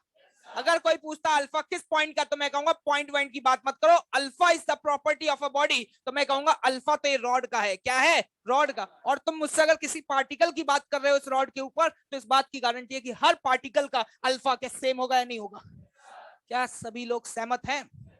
This is the A part, this is the A part. B part में पूछा है सेंटर ऑफ मास के बारे में। देखिएगा ध्यान से, acceleration of centre of mass. Centre of mass यहां पर है। आपको पता है कि फिक्स्ड एक्सिस रोटेशन में किसी भी पॉइंट की बात कर ले, क्या हर पॉइंट सर्कुलर मोशन परफॉर्म करता है? क्या याद है ये बात? अगर मैं आपसे पूछूं कि सेंटर ऑफ मास कैसा मोशन परफॉर्म कर रहा होगा, क्या आप बोल सकते हैं कि सर्कुलर मोशन परफॉर्म कर रहा होगा? किस रेडियस में? और मैं ये जानता हूं कि कोई भी पॉइंट अगर सर्कुलर मोशन परफॉर्म कर रहा है तो उसके एक्सेलरेशन को दो कंपोनेंट में तोड़ा जा सकता है। क्या याद है? एक एसी और दूसरा एटी। पक्का? एसी तो हमेशा होगा टुवर्ड्स द सेंटर, एसी तो होगा हमेशा टुवर्ड्स द सेंटर, और एटी होगा टेंजेंशियल। क्या ये बात याद है? मतलब आज के बाद अगर कोई मुझे बोले कि सेंटर ऑफ मास का एक्सेलरेशन बता दो, तो मैं ऐसे लिखूंगा, देखो AC vector plus AT vector. Is it clear to all of you? यार सर्कुलर मैंने सुना है तुम्हारा बहुत स्ट्रांग रहा है। क्या तुम्हें एसी याद है? क्या होता था? क्या होता था? R omega square. और एटी क्या होता था? पक्का? जरा ध्यान से देखना, इस क्वेश्चन में जस्ट आफ्टर द कटिंग बोला जा रहा है। जब जस्ट रिलीज किया है, जिस मोमेंट पर रिलीज किया है उस मोमेंट पर क्या जीरो होगा? क्या ओमेगा जीरो होगा? ओमेगा या अल्फा? ओमेगा जीरो होगा। जैसे कि मैं बोलता था एक पार्टिकल को ड्रॉप किया, तो जिस मोमेंट पे ड्रॉप किया वहां पे उसकी स्पीड क्या होती थी? स्पीड जीरो होती थी। एक्सेलरेशन मानते हो इस बात? तो मैं ये कह सकता हूं जिस मोमेंट पर इस रॉड को रिलीज किया गया उस मोमेंट पर इस क्वेश्चन में ओमेगा की वैल्यू क्या है? जीरो। तो सेंटर ऑफ मास के पास सिर्फ और सिर्फ एक ही एक्सेलरेशन होगा इस मोमेंट पर अभी, जो कि क्या है? 80। क्या है? 80। तो देखना सेंटर ऑफ मास का एक्सेलरेशन लिखूंगा 80। 80 है आर अल्फा। आर कितना है? L/2। L/2 क्यों लिखा? बहुत बढ़िया। इंटू 3g/2l कितना आ गया? 3g/4। क्या सेंटर ऑफ मास का एक्सेलरेशन 3g/4 आ गया? किस दिशा में आया? डाउन। क्या इसमें कोई रॉकेट साइंस थी क्या? क्या जरूरी है कि ये हमेशा ही जीरो हो? अभी मान लो इसको मैं कुछ ओमेगा दे करके छोड़ता तो ये भी आता ना, जे भी होता। और तो क्या टफ था क्या? बहुत बढ़िया, शानदार, एक नंबर, कोई दिक्कत वाली बात नहीं है। आगे बढ़ते हैं, जरा देखिएगा सी पार्ट की तरफ। हमसे बोला जा रहा है क्या, point on the rod having acceleration is g. पहली बात तो आपको ये समझ में आ गई होगी कि इस मोमेंट पर इस रॉड के ऊपर लाई करने वाले सभी पॉइंट सर्कुलर मोशन परफॉर्म कर रहे हैं। सभी पॉइंट्स का एक्सेलरेशन सेम नहीं होगा। अल्फा सबका सेम है लेकिन एक्सेलरेशन सबका सेम, क्योंकि एक्सेलरेशन डिपेंड करेगा किस पर, आर पर। क्या सभी सेम रेडियस में घूम रहे हैं? क्या अलग अलग पार्टिकल क्या अलग अलग रेडियस में घूम रहे हैं? तो अलग अलग पार्टिकल का एक्सेलरेशन सेम या अलग अलग? तो मुझसे सी पार्ट में पता है बेटा क्या पूछा गया है? मुझसे सी पार्ट में ये पूछा गया कि इस रॉड के ऊपर वो पॉइंट कौन सा होगा जिसका एक्सेलरेशन जी हो, जिसका एक्सेलरेशन कितना हो, जी। सवाल समझ में आया? मैंने कहा मुझे पता नहीं है, लेकिन मान लेते हैं वो पॉइंट यहां से कितनी दूरी पर है, यहां से कितनी दूरी पर है। अगर बेटा वो पॉइंट यहां से एक्स दूरी पर है तो उस पॉइंट का एक्सेलरेशन डाउनवर्ड डायरेक्शन में क्या सीधे अल्फा एक्स लिख दूं? क्या लिख दूं? Alpha x. क्या अल्फा की वैल्यू पता है? अल्फा तो हर पॉइंट का क्या था? अल्फा तो हर पॉइंट का क्या था? तो अल्फा की वैल्यू रखने जा रहा हूं, जरा ध्यान से देखना। इसकी वैल्यू करनी है किसके बराबर? जी के बराबर। अल्फा की वैल्यू बताओ कितनी है? 3g bye 2l into x बराबर जी। जी से जी कैंसिल। एक्स की वैल्यू, एक्स की वैल्यू, क्या बात कर रहे हो? वो पॉइंट जो एक्सिस ऑफ रोटेशन से, कहां से, एक्सिस ऑफ रोटेशन से कितनी दूरी पे होगा, क्या उसका एक्सेलरेशन जी के बराबर होगा? इसका मतलब मैं ये भी बोल सकता हूं इसके इधर लाई करने वाले सभी पॉइंट का एक्सेलरेशन जी से ज्यादा होगा और इसके इधर लाई करने वाले सभी पॉइंट का एक्सेलरेशन जी से कम होगा। क्या ये बात समझ आई? तो एक डिजाइन बनाना चाहूंगा, थोड़ा सा अच्छा लगता है बस।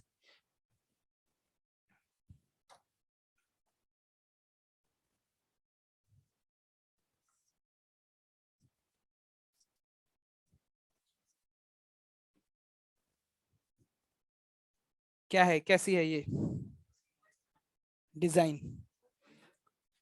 क्या बता रही है ये? डिस्प्लेसमेंट नहीं, एक्सेलरेशन। क्या बता रही है? एक्सेलरेशन। क्या ये बात समझ आ रही है? वो पॉइंट जो यहां पर है, क्या उसका एक्सेलरेशन सबसे ज्यादा होगा? अगर मान लो पूछ ही लेता कि रॉड के एंड पॉइंट का बताओ एक्सेलरेशन क्या होगा, क्या लिख पाते?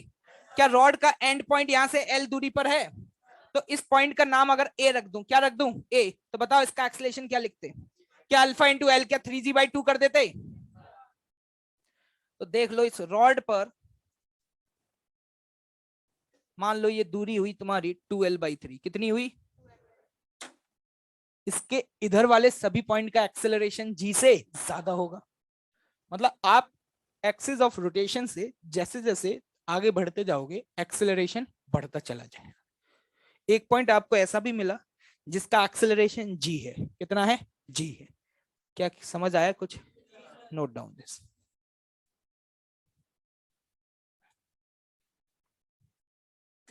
देख लो आराम से, सब कुछ बता दिया है, ठीक है।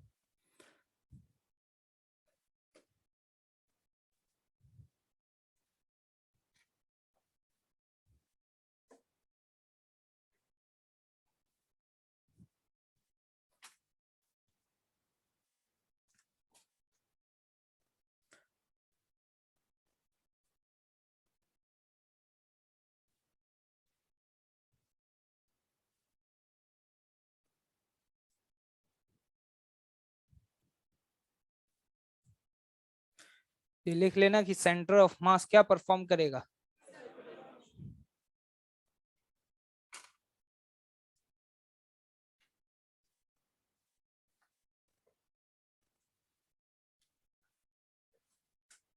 सारी करेंगे, लेकिन सेंटर ऑफ मास पे थोड़ा ज्यादा फोकस है मेरा।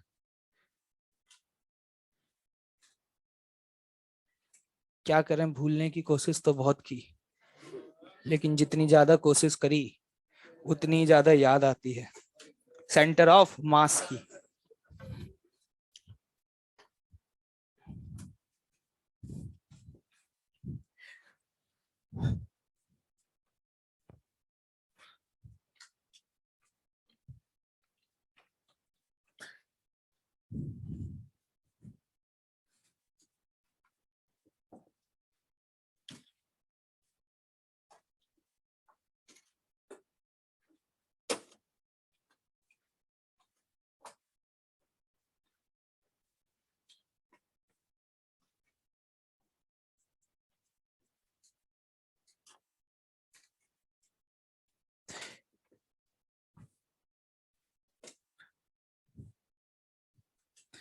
जरा देखिएगा ध्यान से, अगले सवाल की तरफ मूव कर रहे हैं। आपको अगर कोई डाउट है तो आप मुझसे अभी पूछ सकते हैं, क्योंकि अब मेरे लिए कुछ भी नहीं बचा है। ठीक है, मुझे जो समझाना था वो सारी चर्चा मैं यहाँ पे कर चुका हूँ। ठीक, यहाँ पर एक रॉड है, लेकिन इस बार रॉड हॉरिजॉन्टल नहीं है, एक एंगल पर इंक्लाइंड है, और ये एंगल है 37 डिग्री। रॉड जो है उसका मास m है और लेंथ कितनी है बेटे, l। ठीक, यहाँ पे जस्ट इसको अभी कट किया है, जस्ट कट करने के बाद इसी मोमेंट पे बात की जा रही है, just after release, just after release. ठीक है,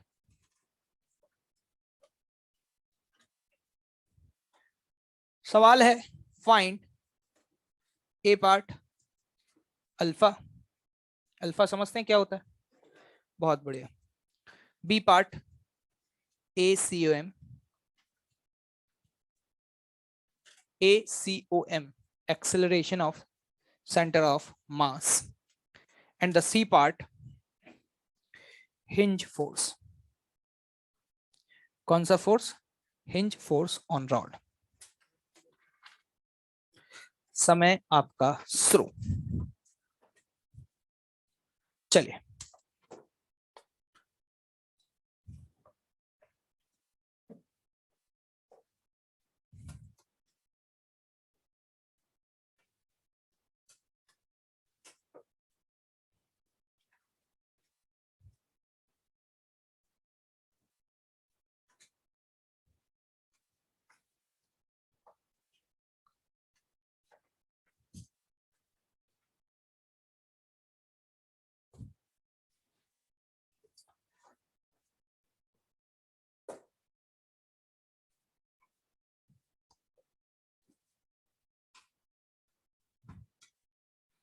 क्वेश्चन समझ आ गया, एक्सप्लेन तो नहीं करना मुझे, ओके थैंक यू। तो जल्दी से आप एक्सप्लेन कर दीजिए फिर।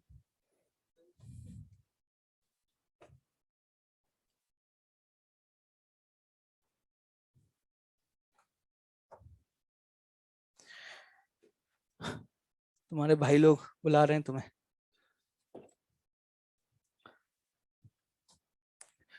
क्या बात है भाई, क्यों इतना मुस्कुरा रहे हो, क्यों, क्या कोई गम है जो हमसे छिपा रहे हो।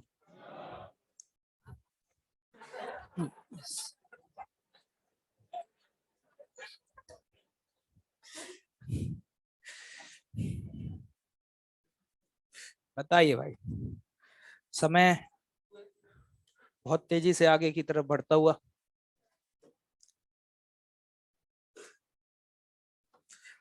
टॉर्क वर्क तो निकाल लेते हो ना, ओके थैंक यू। चलिए, समय आपका समाप्त हो चुका है। कितने लोग हैं जो पहले दो पार्ट कर चुके हैं, हैं? गैंग ऑफ बासेपुर हो रहे हो तुम, तमंचा वमंचा ले लो तुम तो,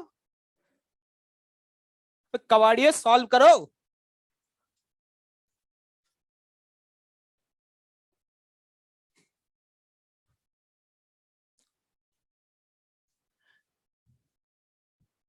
देखिएगा, थोड़ी देर पहले भी मैंने आपको बताया था, क्वेश्चंस में कुछ भी नहीं होता, आपको ये समझना होगा। अभी रिलीज किया है, ये एंगल है 37 mg। सबसे पहले हमें अल्फा निकालना है, सभी लोग ध्यान से देखिए। अल्फा अगर हमें कैलकुलेट करना है तो हम क्या करेंगे, टॉर्क एनालिसिस किस पॉइंट के अबाउट, हिंज के अबाउट। अगर हम हिंज के अबाउट करें तो सिर्फ mg का ही टॉर्क आएगा, और mg हमेशा कहां लगता है, सेंटर ऑफ मास पर। तो ये रहा mg का लाइन ऑफ एक्शन, और ये वाला जो डिस्टेंस है वो है L/2, क्योंकि ये है सेंटर ऑफ मास। ठीक है भाई, कोई दिक्कत तो नहीं है। लेकिन mg का टॉर्क अगर लिखोगे तो mg इंटू L/2 नहीं आएगा, क्योंकि परपेंडिकुलर डिस्टेंस L/2 नहीं है, कितना है, L/2 cos 37। क्या ये समझ में आया? तो ये है हिंज पॉइंट, ये क्या है बेटा, हिंज पॉइंट। तो अगर मैं हिंज पॉइंट के अबाउट mg का टॉर्क लिखूंगा तो क्या लिखूंगा, mg इंटू L/2 cos 37। क्या ये समझ आया, बराबर आई। मोमेंट ऑफ इनर्शिया कितना होगा, ml² by 3 ही होगा, लोग कहते हैं नहीं नहीं सर वो थीटा एंगल वाला फॉर्मूला नहीं लगाएंगे। अरे भैया एक्सिस क्या है, क्या एक्सिस आपकी ये है, एक्सिस और रॉड के बीच का एंगल कितना है, 37 है 90 है, 90 है। ये गलती होती है, कितने लोगों ने कर दी है, तालियां बजाई जाएं एक बार जोरदार इनके लिए। भाई लोग यहाँ पर अभी एक्सिस नहीं देख पा रहे हैं, लेकिन आज के बाद गलती नहीं होनी चाहिए। ये जो एक्सिस है, क्या ये एक्सिस ऑफ रोटेशन यहाँ पर प्लेन से पास हो रही, इधर से पास हो रही है, परपेंडिकुलर है, अरे है या नहीं है? तो जल्दी से बताना इसके अबाउट क्या लिखेंगे, ml²/3 into alpha, into alpha. Is it clear? क्या यहां से अल्फा की वैल्यू निकाल लेंगे, कितनी आ रही है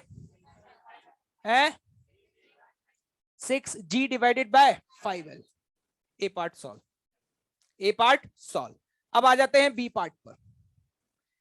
बी पार्ट में हमसे क्या पूछा गया, सेंटर ऑफ मास का एक्सेलरेशन, क्या यही पूछा गया? एक बात बताओ, सेंटर ऑफ मास किस रेडियस में घूम रहा है, क्या वो L/2 में घूम रहा है?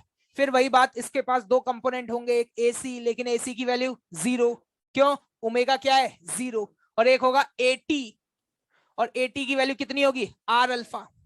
क्या मैं डायरेक्टली बोल सकता हूं कि अभी सेंटर ऑफ मास का जो भी एक्सेलरेशन होगा वो AT के बराबर होगा? अरे हाँ या ना? छाप के क्या करोगे भाई, रहने दो, मत छापो भाई, किताबों में दिए हुए हैं बहुत डिटेल में सॉल्यूशन, बता दूंगा 2-3 किताबें, ले जाना, पैसे भी ले जाना, खरीद लेना, ठीक है ठीक है। 80 क्या भाई, 80 क्या होगा, R कितना है L/2 इंटू अल्फा, अल्फा कितना है 6g divided by 5l। Is it clear to all of you? तो बताओ यहां से वैल्यू क्या आ रही है, हाँ 3g/5। ये ACM आ गया, ये होना चाहिए था यार। देखो गलतियां कहाँ कहाँ होती है मैं बता देता हूँ, लिख लेना इसको, ठीक है, और छाप लेना हाथ पे कि दोबारा नहीं होनी चाहिए। पहली गलती, एक्सिस ऑफ रोटेशन नहीं समझ पाते, एक्सिस ऑफ रोटेशन ये है। दूसरी गलती, mg का टॉर्क लिखने में क्या कर देते हैं, गलती कर देते हैं। यही गलती हो सकती है और कहीं गलती नहीं हो सकती। अब आते हैं तीसरे पार्ट पर, हिंज फोर्स।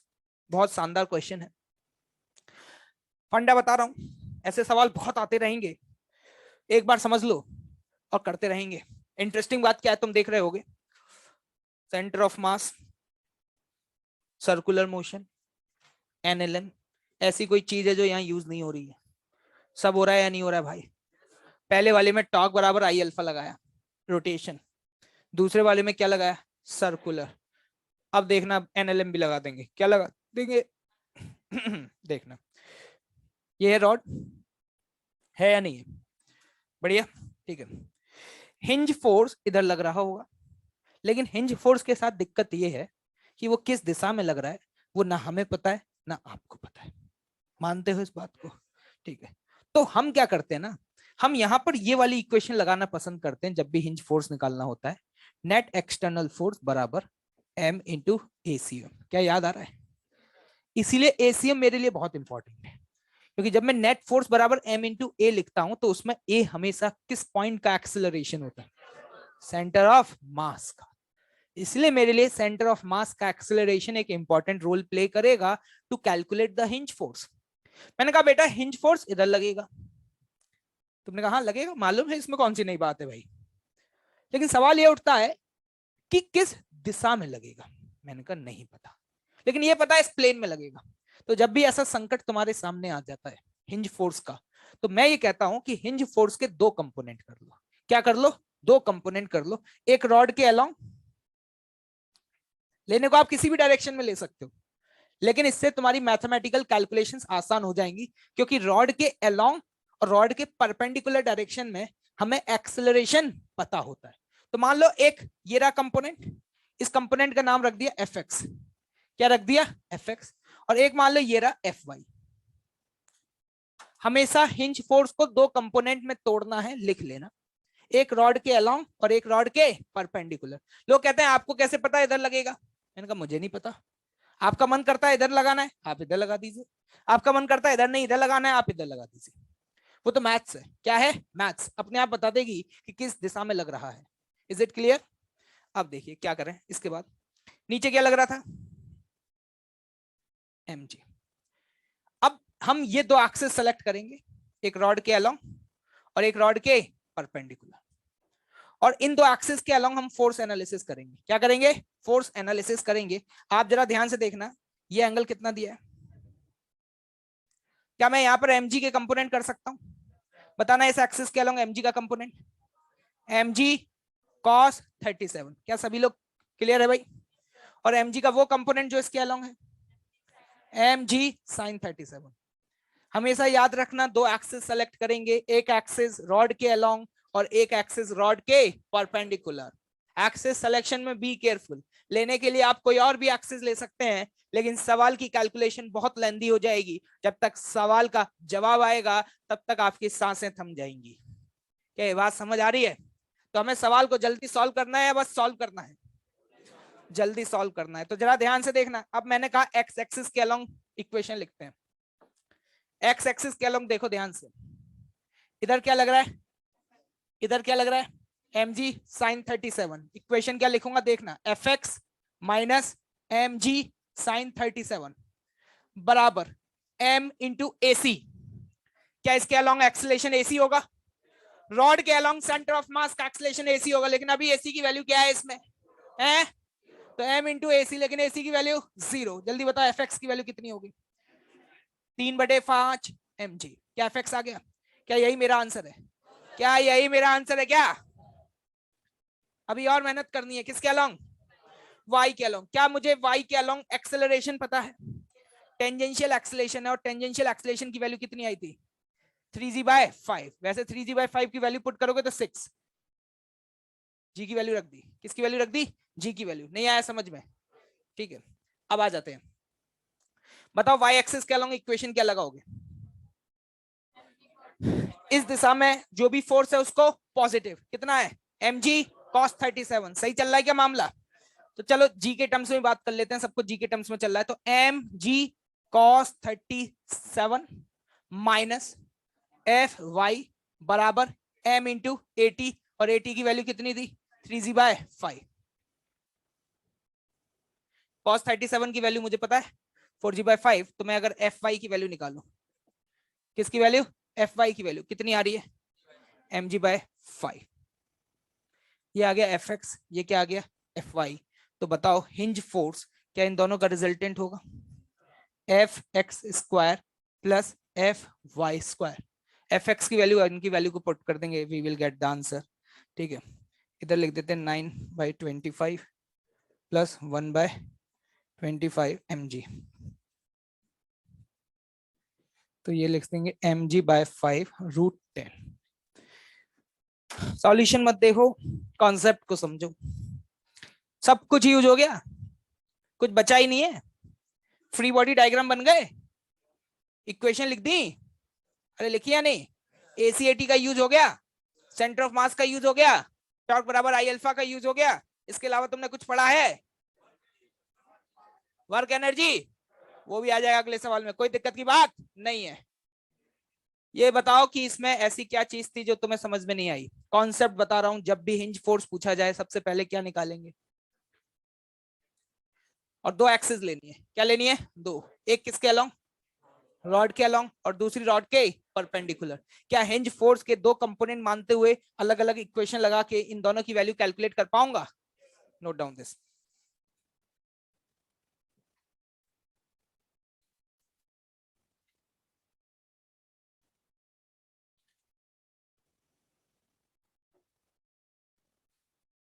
एक भाई साहब कह रहे हैं कि सर मैं टॉर्क बराबर आई अल्फा सेंटर ऑफ मास के अबाउट लगा करके, सुनिएगा मुझे अच्छा लगा इन्होंने क्वेश्चन पूछा कि सर सेंटर ऑफ मास पे बैठ करके टॉर्क बराबर आई अल्फा लगाऊंगा और हिंज फोर्स की वैल्यू निकाल लूंगा। कल भी बताया था टॉर्क बराबर आई alpha is only valid in inertial frame या नॉन इनर्शियल? Inertial frame. क्या इस पॉइंट का एक्सेलरेशन 0 है? तो इसके अबाउट बैठ के क्या टॉर्क बराबर आई अल्फा लगा सकते हो? नहीं लगा सकते। ठीक, जल्दी लिख लो फटाफट, और घर जाकर के इसको दोबारा सॉल्व करना। ठीक है, कल फिर और कराऊंगा 4-5 क्वेश्चन।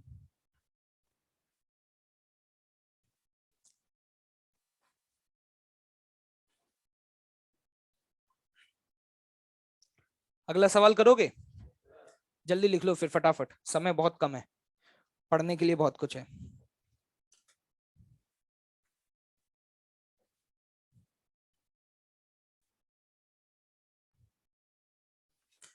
रफ कर दूं?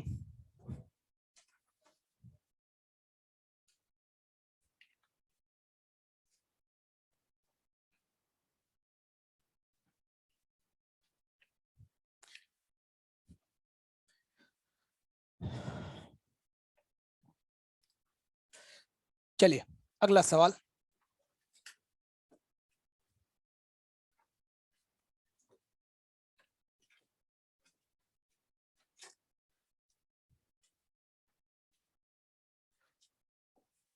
एक रिंग है, उसका मास m है, रेडियस r। रिंग के एंड पॉइंट पर एक पॉइंट पार्टिकल भी है और वो रिजिडली कनेक्टेड है, मतलब वो रिंग के रिस्पेक्ट में मूव नहीं कर रहा है। ऐसा नहीं है कि वो रिंग पे स्लाइड मार रहा है। मतलब एक छोटा सा पार्टिकल लिया और उसको रिंग के एंड पॉइंट पे वेल्ड कर दिया। क्या कर दिया? वेल्ड कर दिया। मतलब अभी मेरे सिस्टम के अंदर कौन कौन है? रिंग और पार्टिकल। कोई दिक्कत वाली बात तो नहीं है? बहुत बढ़िया। देख पा रहे हैं? कैसा लग रहा है देख करके? बढ़िया, शानदार। कोई दिक्कत तो नहीं है? ज्यादा हाई लेवल हो गया क्या? फैल गए क्या? बता देना भाई, बाउंसर लग रही है क्या? ठीक है, बहुत शानदार। फुल टॉस, बस यही चाहिए मुझे। Find A part alpha, B part ACM of system. करो पहले, दो पार्ट करो, चलो।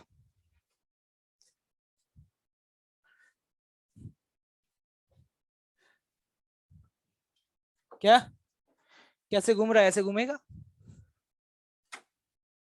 ऐसे छोड़ दो। ये फील नहीं आ रही कैसे घूमेगा? नहीं आ रही?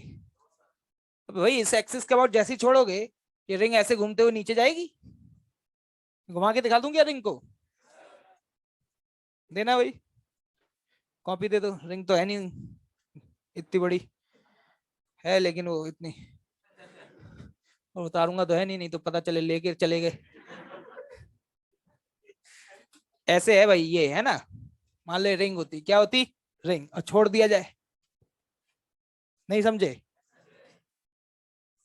Feel I?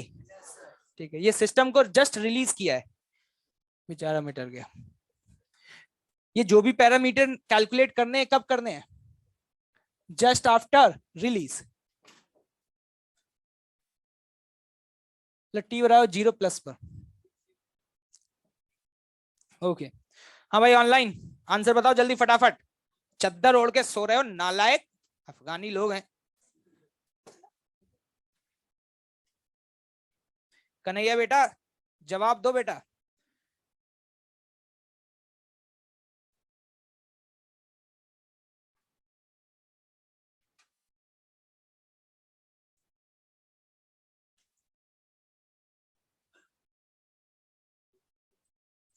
देखिएगा कितने लोग हैं जो लोग कर चुके हैं। फर्स्ट पार्ट हो गया क्या? Okay, wonderful wonderful. First part हो गया तो सेकंड पार्ट भी हो जाएगा। ठीक है। हाँ भाई पुलकित, क्या आ रहा है आंसर तुम्हारा? है G/2R। ओके, तुम्हारा क्या आ रहा है कबूतर? क, क, क, क, कब करोगे? देख लो, जितनी भी गलतियां कर सकते हो सब कर दो तुम। कर लो तुम, कर लो, एक बार गलती कर लो तुम, फिर मैं देखता हूँ तुम्हें। तो 2G/R है, G/3R, G/2, G/3। अरे मार्केट तो भाई भाव अलग अलग आ रहे हैं भाई। बहुत बढ़िया बहुत बढ़िया। सब निकाल लो, सब जितने भी ऑप्शंस अवेलेबल हैं। 2G/R है? Yes sir. 6G/R, 2G/11R, 6G/11R। Wonderful wonderful, बहुत शानदार, एक नंबर, मजा आ गया भाई बीरू भाई, एकदम शानदार, वेल डन।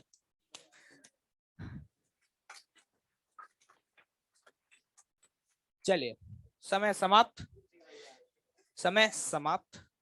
अब सुनिएगा ध्यान से। सबसे पहले तो मैं ये कहूंगा कि एक्सिस ऑफ रोटेशन देख लो, सभी भाई लोग देखेंगे इधर। इसके बाद अगली क्लास किसकी है?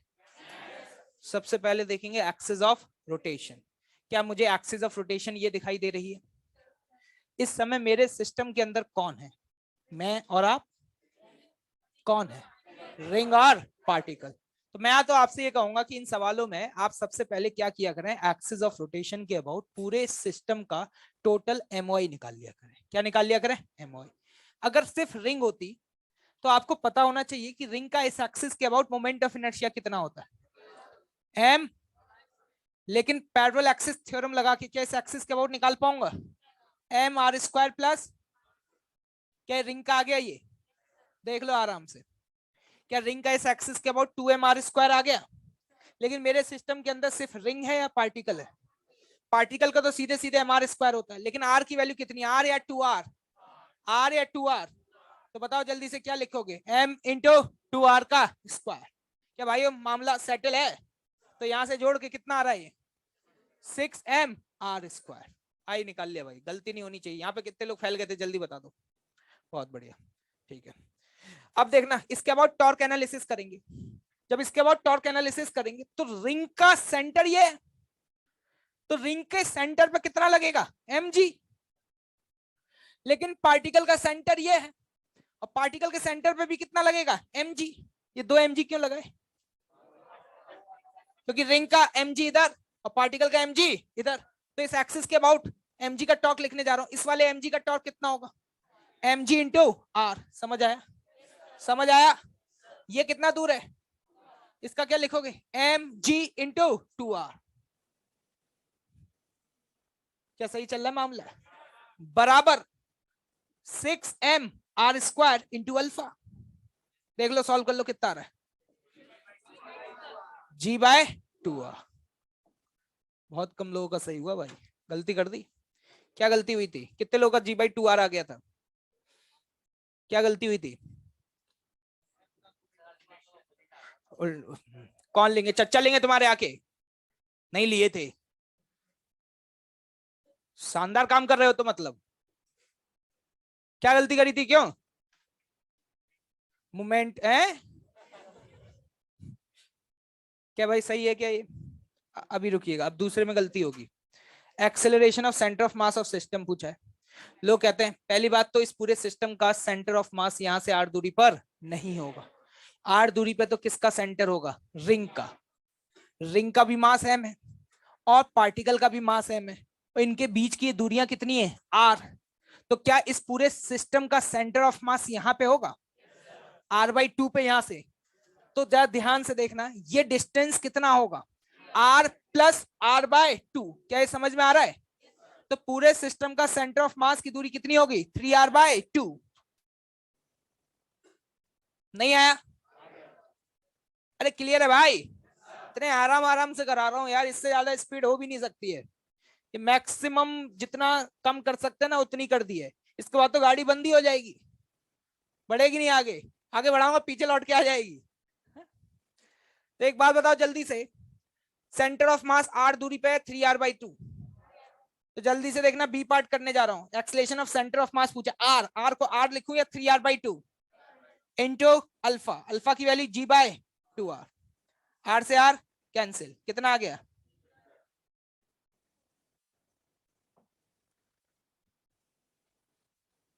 देखो एक तरीका ये होता है लिखने का, मैं तो हमेशा ऐसे ही लिखना पसंद करता हूं। अगर एक सिस्टम के अंदर मान लो एक से ज्यादा नंबर ऑफ पार्टिकल हैं, तो इंडिविजुअल हर पार्टिकल पे mg का टॉर्क लिखता जाता हूं और उनका क्या कर देता हूं, समेशन। दूसरा तरीका ये भी होता है लिखने का कि पूरे सिस्टम का सेंटर ऑफ मास निकाल लो। पूरे सिस्टम का सेंटर ऑफ मास इधर आया, ये कितना हो गया, 2m। तो कुछ लोग ऐसे भी लिखना चाहते हैं कि सर यहाँ पे लगाऊंगा, मैंने कहा लगा दो। इसी को ऐसे लिखा जा सकता है, टोटल मास कितना, 2m g इंटू डिस्टेंस, और डिस्टेंस कितना है, 3r/2। तो भी यही बन जाएगा, देख लो। वही बनना है, अलग बनना है, सेम बनना है। ऐसे भी लिख देते हैं, लेकिन तुम इतनी मेहनत क्यों कर रहे हो? इसमें कभी कभी गड़बड़ हो जाती है, कभी कभी क्या हो जाती है, गड़बड़। क्या कर देते हैं, 2m की जगह m ही रख दिया। दूसरा, जरूरी थोड़ी है कि हमेशा सेंटर ऑफ मास 3r/2 पे आएगा। अभी तो आ गया है क्योंकि जेबी एम है, जेबी एम है। अभी मान लो पार्टिकल का मास 2m होता, फैल जाते। अरे फैल जाते कि नहीं फैल जाते, फैलते नहीं तो भी लिख लेते इंडिविजुअली। अरे लिख पाते या नहीं? क्या आगे अगले सवाल के लिए तैयार हो? एक और पार्ट करो इसका, चलो B C part. Force acting on particle by rod. Force acting on particle by rod नहीं, क्या है ये? Ring. Force acting on the particle by ring.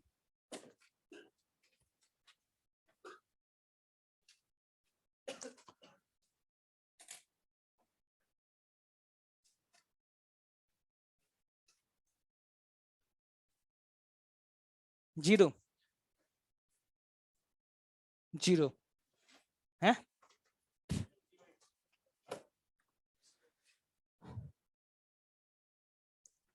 देखिएगा ध्यान से, पार्टिकल की अगर मैं बात करूं, पार्टिकल क्या कर रहा है? पार्टिकल क्या ये समझ में आया? सर्कुलर मोशन कर रहा है, लेकिन किस रेडियस में कर रहा है? आर या 2r? 2r. तो मैं कहूंगा कि यार इस पार्टिकल पर फोर्स एनालिसिस करनी है तो उसके लिए मुझे एक्सेलरेशन निकालना है. एक तो इसके पास एक्सेलरेशन होगा ac, लेकिन ac की वैल्यू क्या है? 0. एक होगा 80. क्या होगा? 80. 80 कितना होगा? r. r कितना है? 2r into alpha. अल्फा कितना है? g bye 2r. 2r से 2r कैंसिल, कितना आ गया? g. नहीं आया? ये एक्सेलरेशन है. क्या आया है? एक्सेलरेशन. अब मैं इस पर बोलूंगा कि इस रिंग ने फोर्स लगाया. मान लो इस रिंग ने जो फोर्स लगाया ऊपर लगाया कितना? F. नीचे क्या लग रहा है? mg. वो तो डेटा ऐसा है कि इस केस में 0 आ जाएगा. वो तो डेटा ऐसा लिया है कि इस केस में क्या आ जाएगा? 0. फंडामेंटल समझो. इक्वेशन क्या लिखोगे? देखो इस डायरेक्शन में तो नहीं लगेगा ना कोई भी फोर्स. क्यों? क्योंकि AC की वैल्यू क्या है? 0. तो मैं ऐसे लिखूंगा mg नीचे वाला फोर्स माइनस ऊपर वाला फोर्स. ये फोर्स किसने लगाया? रिंग ने. बराबर m इंटू a. लेकिन a की वैल्यू g के बराबर है, इसलिए इस केस में ये वैल्यू क्या आ रही है? 0. नहीं समझे? दोबारा बताऊं कैसे? जब भी किसी भी पार्टिकल पे फोर्स पूछा जाए तो इंडिविजुअल उस पार्टिकल का फ्री बॉडी डायग्राम बनाओ, नेट फोर्स बराबर ma लिखो, you will get the answer. You will get the answer. कुछ भी नहीं कर रहे हैं, बस टॉर्क बराबर आई अल्फा लगा रहे हैं और टॉर्क एनालिसिस कर रहे हैं. क्या इसके अलावा अभी तक कुछ किया है क्या भाई? तो इस केस में पार्टिकल पे फोर्स इस मोमेंट पर रिंग ने कितना लगाया होगा? अरे हाँ या ना बोलो यार. मर गए क्या? आवाज नहीं निकल रही. कितना लगाया होगा? हैं? बिल्कुल भी आवाज नहीं निकल रही. तो खाना खा के नहीं आते क्या? अरे रहने दो यार, तुम तो यार बेइज्जती करा के रख दी है. मतलब एक पुराने बैच हुआ करते थे कि जब पूछता था ऐसा जबरदस्त आंसर देते थे कि 4 बिल्डिंग में आसपास तक आवाज पहुंच जाती थी कि हाँ भाई सर पढ़ा रहे हैं. मतलब बेइज्जती करा के रख दिया. क्या मतलब है यार? छाप लो जल्दी से, चलो.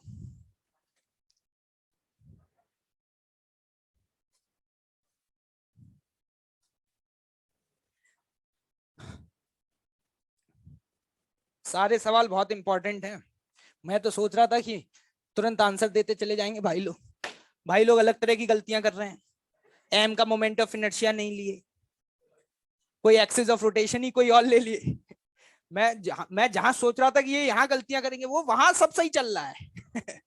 गलतियां इनकी अलग तरह की हो रही हैं भाइयों. है वो गलतियां. एक्सिस ऑफ रोटेशन 45 डिग्री पे ले डाले, mg का टॉर्क ही नहीं लिए.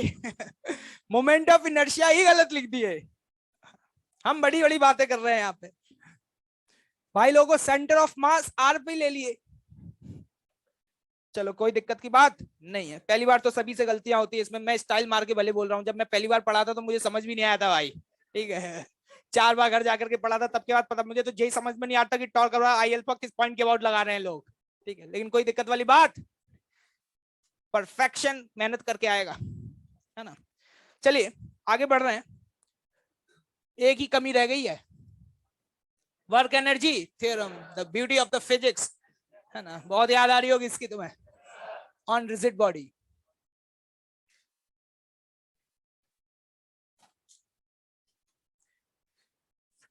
देखिए वर्क एनर्जी थ्योरम का स्टेटमेंट तो दुनिया में किसी भी बॉडी के लिए लगा लो, सबके लिए सेम ही होता है.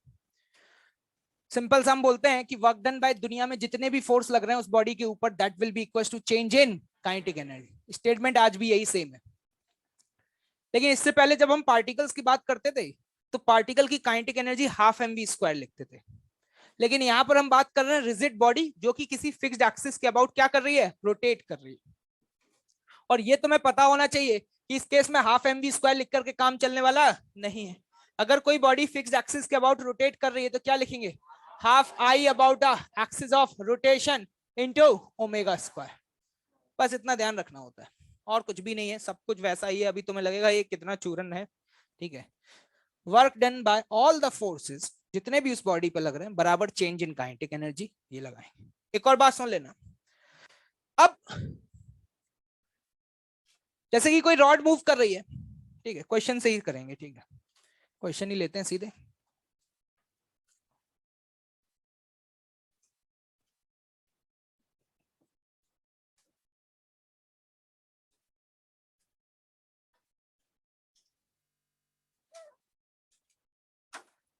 एक यूनिफॉर्म रॉड जिसका मास m है और लेंथ l है,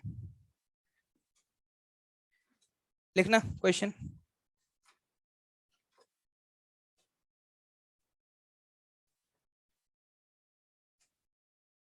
A uniform rod is released from the rest.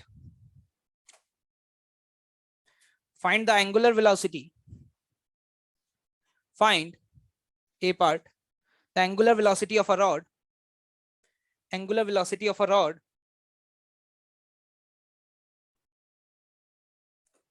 when it passes from a vertical position. When it passes from the vertical position.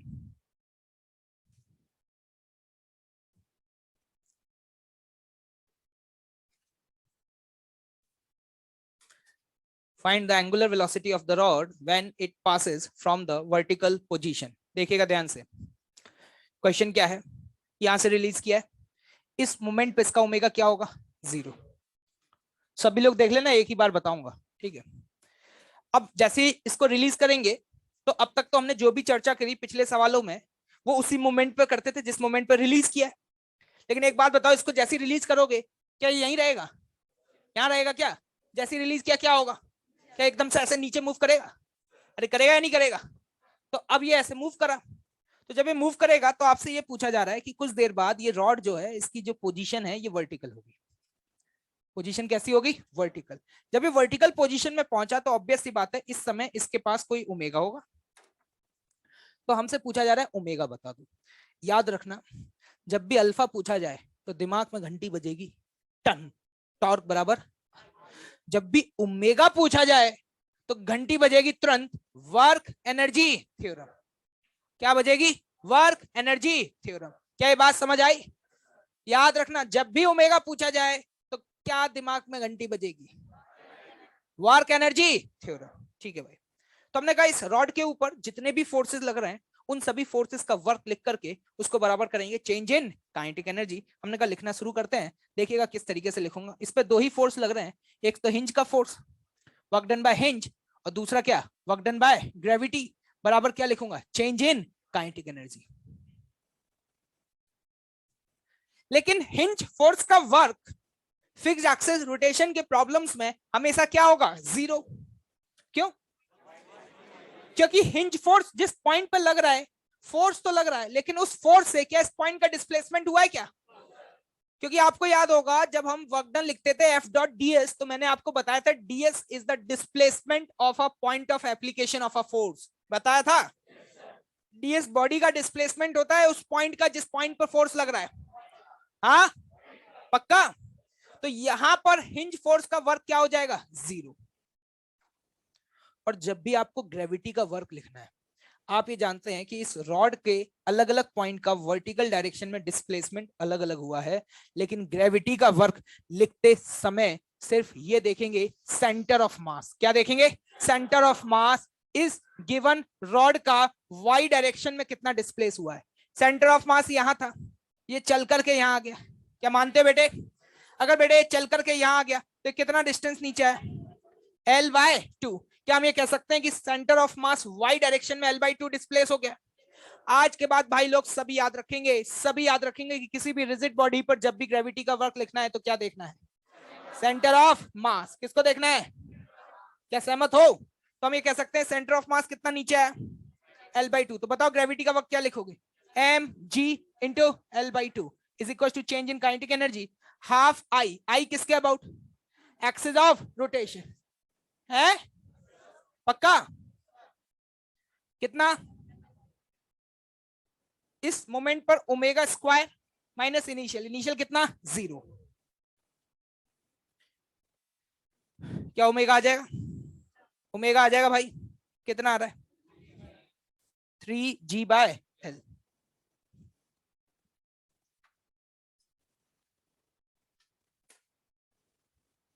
Bouncer क्या बात कर रहे हो, फुल टॉस,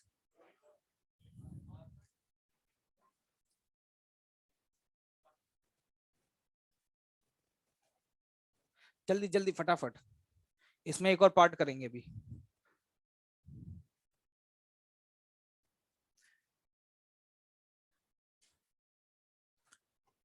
लिखना है इसका एक और पार्ट, बी पार्ट।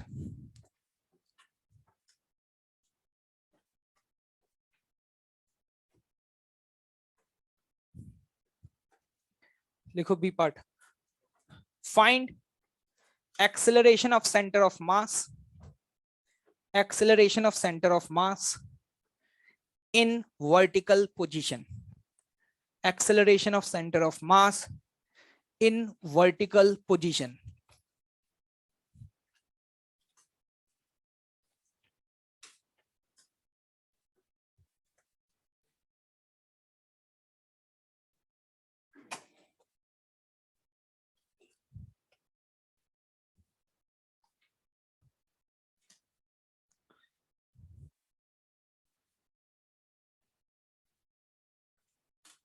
भाइयों और बहनों जरा ध्यान से देखिएगा, मेरा सवाल आपसे यह है कि जो सेंटर ऑफ मास आप देख पा रहे हैं, इस सेंटर ऑफ मास कैसा मोशन कर रहा था, कैसा कर रहा था, हैं सर्कुलर कर रहा था, ठीक है बहुत बढ़िया। हमसे ये पूछा गया कि जब सेंटर ऑफ मास यहाँ पहुंच गया, जब रॉड वर्टिकल हो गई, उस समय इसका एक्सेलरेशन क्या होगा। सेंटर ऑफ मास के पास एक्सेलरेशन के कितने कंपोनेंट हुआ करते थे, हैं क्या बात कर रहे हो, तो जरा ध्यान से देखिएगा। मैं बोल सकता हूं इसके पास एक तो एसी होगा, लेकिन मैंने सुना है कि एसी हमेशा सेंटर के टुवर्ड्स होता है। एसी किधर है, क्या ऊपर की तरफ होगा, तो हम कहेंगे कि भाई इसके पास एक तो एसी है, क्या है भाई, मैंने सुना है एसी की वैल्यू होती है ओमेगा स्क्वायर इंटू आर, मतलब एसी निकालना है तो ओमेगा पता होना चाहिए। क्या आपको ओमेगा पता है, बहुत बढ़िया। और एक और सुना है क्या होता है एटी, एटी कितना होता है, एटी अगर निकालना है तो अल्फा पता होना चाहिए, और एसी अगर निकालना है तो ओमेगा पता होना चाहिए। क्या ये बात मानते हो, क्या समझ पा रहे हो, ध्यान से देखना। ओमेगा तो निकाल चुका हूं, ओमेगा तो निकाल चुका हूं, एटी निकालने तो काम बन जाएगा। एटी के लिए क्या चाहिए, अल्फा के लिए क्या करूंगा, क्या टॉर्क एनालिसिस करूंगा, किसके अबाउट करूंगा, क्या हिंज के अबाउट करूंगा।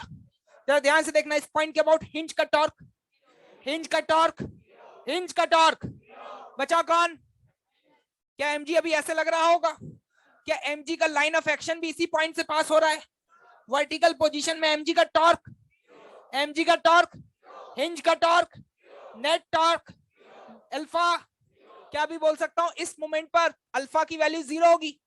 अगर अल्फा 0 तो एटी क्या हो गया भाइयों, एटी क्या हो गया भाइयों 0। पिछले सवाल में जब ये हॉरिजॉन्टल थी उस मोमेंट पर एसी 0 हो गया था, लेकिन अभी क्या 0 हो गया, एटी। जरा देखिएगा ध्यान से, क्या हम कह सकते हैं कि सेंटर ऑफ मास का जो एक्सेलरेशन है क्या वो एसी के बराबर होगा, अरे होगा भाइयों। और एसी की वैल्यू है कितनी, ओमेगा स्क्वायर इंटू आर, लेकिन आर की वैल्यू कितनी, आर की वैल्यू कितनी है L/2। क्या ओमेगा मुझे पता है कितना है, तो जल्दी से वैल्यू पुट करिए, जल्दी बताइए क्या आ रहा है 3G/2। क्या लग रहा है तुम्हें, कुछ समझ में आया कि नहीं आया, कॉन्सेप्ट क्लियर है भाई। ओमेगा निकालने के लिए कौन सी थ्योरम लगेगी, वर्क एनर्जी थ्योरम। क्या ऐसे सवालों को कर पाओगे कि देखते ही छोड़ के आ जाओगे, कैसे, हाँ, क्या थर्ड इक्वेशन, टाइम पता है कैसे, अबे अल्फा कांस्टेंट है, कब लगती है इक्वेशन, जब अल्फा क्या होता है कांस्टेंट, यहाँ अल्फा कांस्टेंट है क्या, नहीं है। चलिए इस प्रोफाइल पर आगे सवाल कल की क्लास में कंटिन्यू करेंगे, आज यहीं तक रखते हैं। लेकिन आज की क्लास में जो भी बताया गया है वो सारे सवाल घर जाकर के दोबारा करने हैं। क्या लगता है कर पाओगे? हंस बहुत रहे हो तुम, खड़े हो। सूर्यांश, हाँ और क्या, क्या नाम क्या है तुम्हारा? यही है? अरे वाह यार, नाम याद हो गए मुझे मतलब।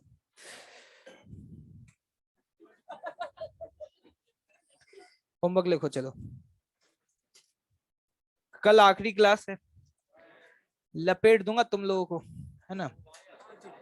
अरे आखिरी खुशी देखो भाई लोगों की, आखिरी का मतलब लास्ट क्लास है। भाई लोगों के चेहरे पे एकदम स्माइल आ गई, आखिरी मतलब चलो यार छुटकारा मिला, इससे नहीं मिल रहा, अभी नहीं मिल रहा बेटा, इंतजार करो 2-3 महीने और इंतजार कर लो, थोड़ा कष्ट तो सहना पड़ेगा, कोई दिक्कत वाली बात नहीं है। अबे रेस वेस नहीं है क्या तुम लोगों के पास है? कितने गरीब है, मैं बोल रहा हूँ रेस दे दो, किसी और से मांग ले चल। एटीट्यूड देख रहे हो भाई, मैंने कहा भाई रेस। तुम कहाँ पीछे कैसे चले गए? इस गैंग के साथ मत बैठा करो, ये गैंग एक नंबर की बासेपुर है। आगे बैठा करो, तुम कहाँ बैठना है, आगे बैठना है, ये इन पे भरोसा नहीं है मेरे को बिल्कुल भी।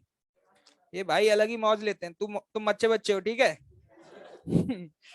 कहाँ बैठोगे कल से? हाँ ठीक है, थैंक यू, बैठ जाओ चलो, होमवर्क लिखो चलो। रेस नंबर कौन सी? 56 लिख लो बेटा, होमवर्क लिख लो। Race number 56 complete. शीट ले आओ, है नहीं तो इसमें भी कहते हैं बगल वाले से मांगो। एटीट्यूड गजब का भाई लोगों का, सीधे मना ही कर देते मुंह पे।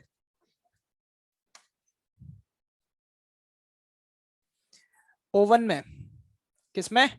ओवन में 24-25 होमवर्क साथ साथ करते जाना, नहीं तो सीट इतनी बड़ी है ना, हवा नहीं लगेगी बाद में, बस यही लगेगा मजा आ गया बस। S1 7 से लेकर के 10, रुक जाओ बस मत करो, यहीं पे चला देंगे, तुम्हें बस और रेल बता रहे हैं बस। लिखो लिखो, तुम तो बहुत है, शीट बहुत बड़ी है हमारे पास।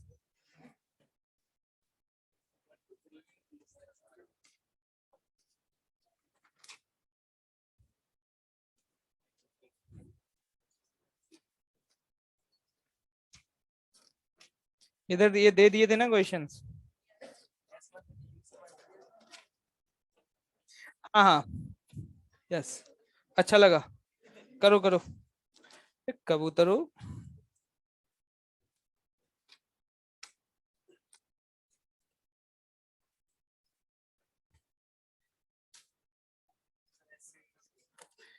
ये ले, ऐसे भी ले आओ चलो।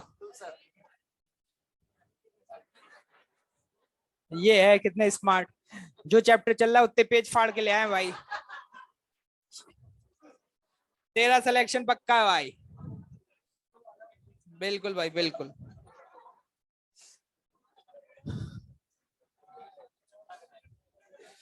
SCV में 16 तक दे दिए थे, ठीक है आगे लिखे भाई। 17 से लेकर के 17 से 20 बातचीत नहीं, 17 से 20, इसके बाद 23 से 28, 23 से 28, क्या लगता है कम है ना थोड़ा और? हो पाएगा इतना? पक्का? नोट कर लो भाई, ये होमवर्क है, कोई दिक्कत नहीं है, बहुत बढ़िया, शानदार, एक नंबर। चले भाई फिर, ओके थैंक यू। आज की क्लास में जितने भी क्वेश्चन कराए हैं भाई साहब, अगर घर जाके कर लिए तुम्हारी मैकेनिक्स स्ट्रांग हो जाएगी। क्या हो जाएगी? स्ट्रांग। तो जय राम भाई।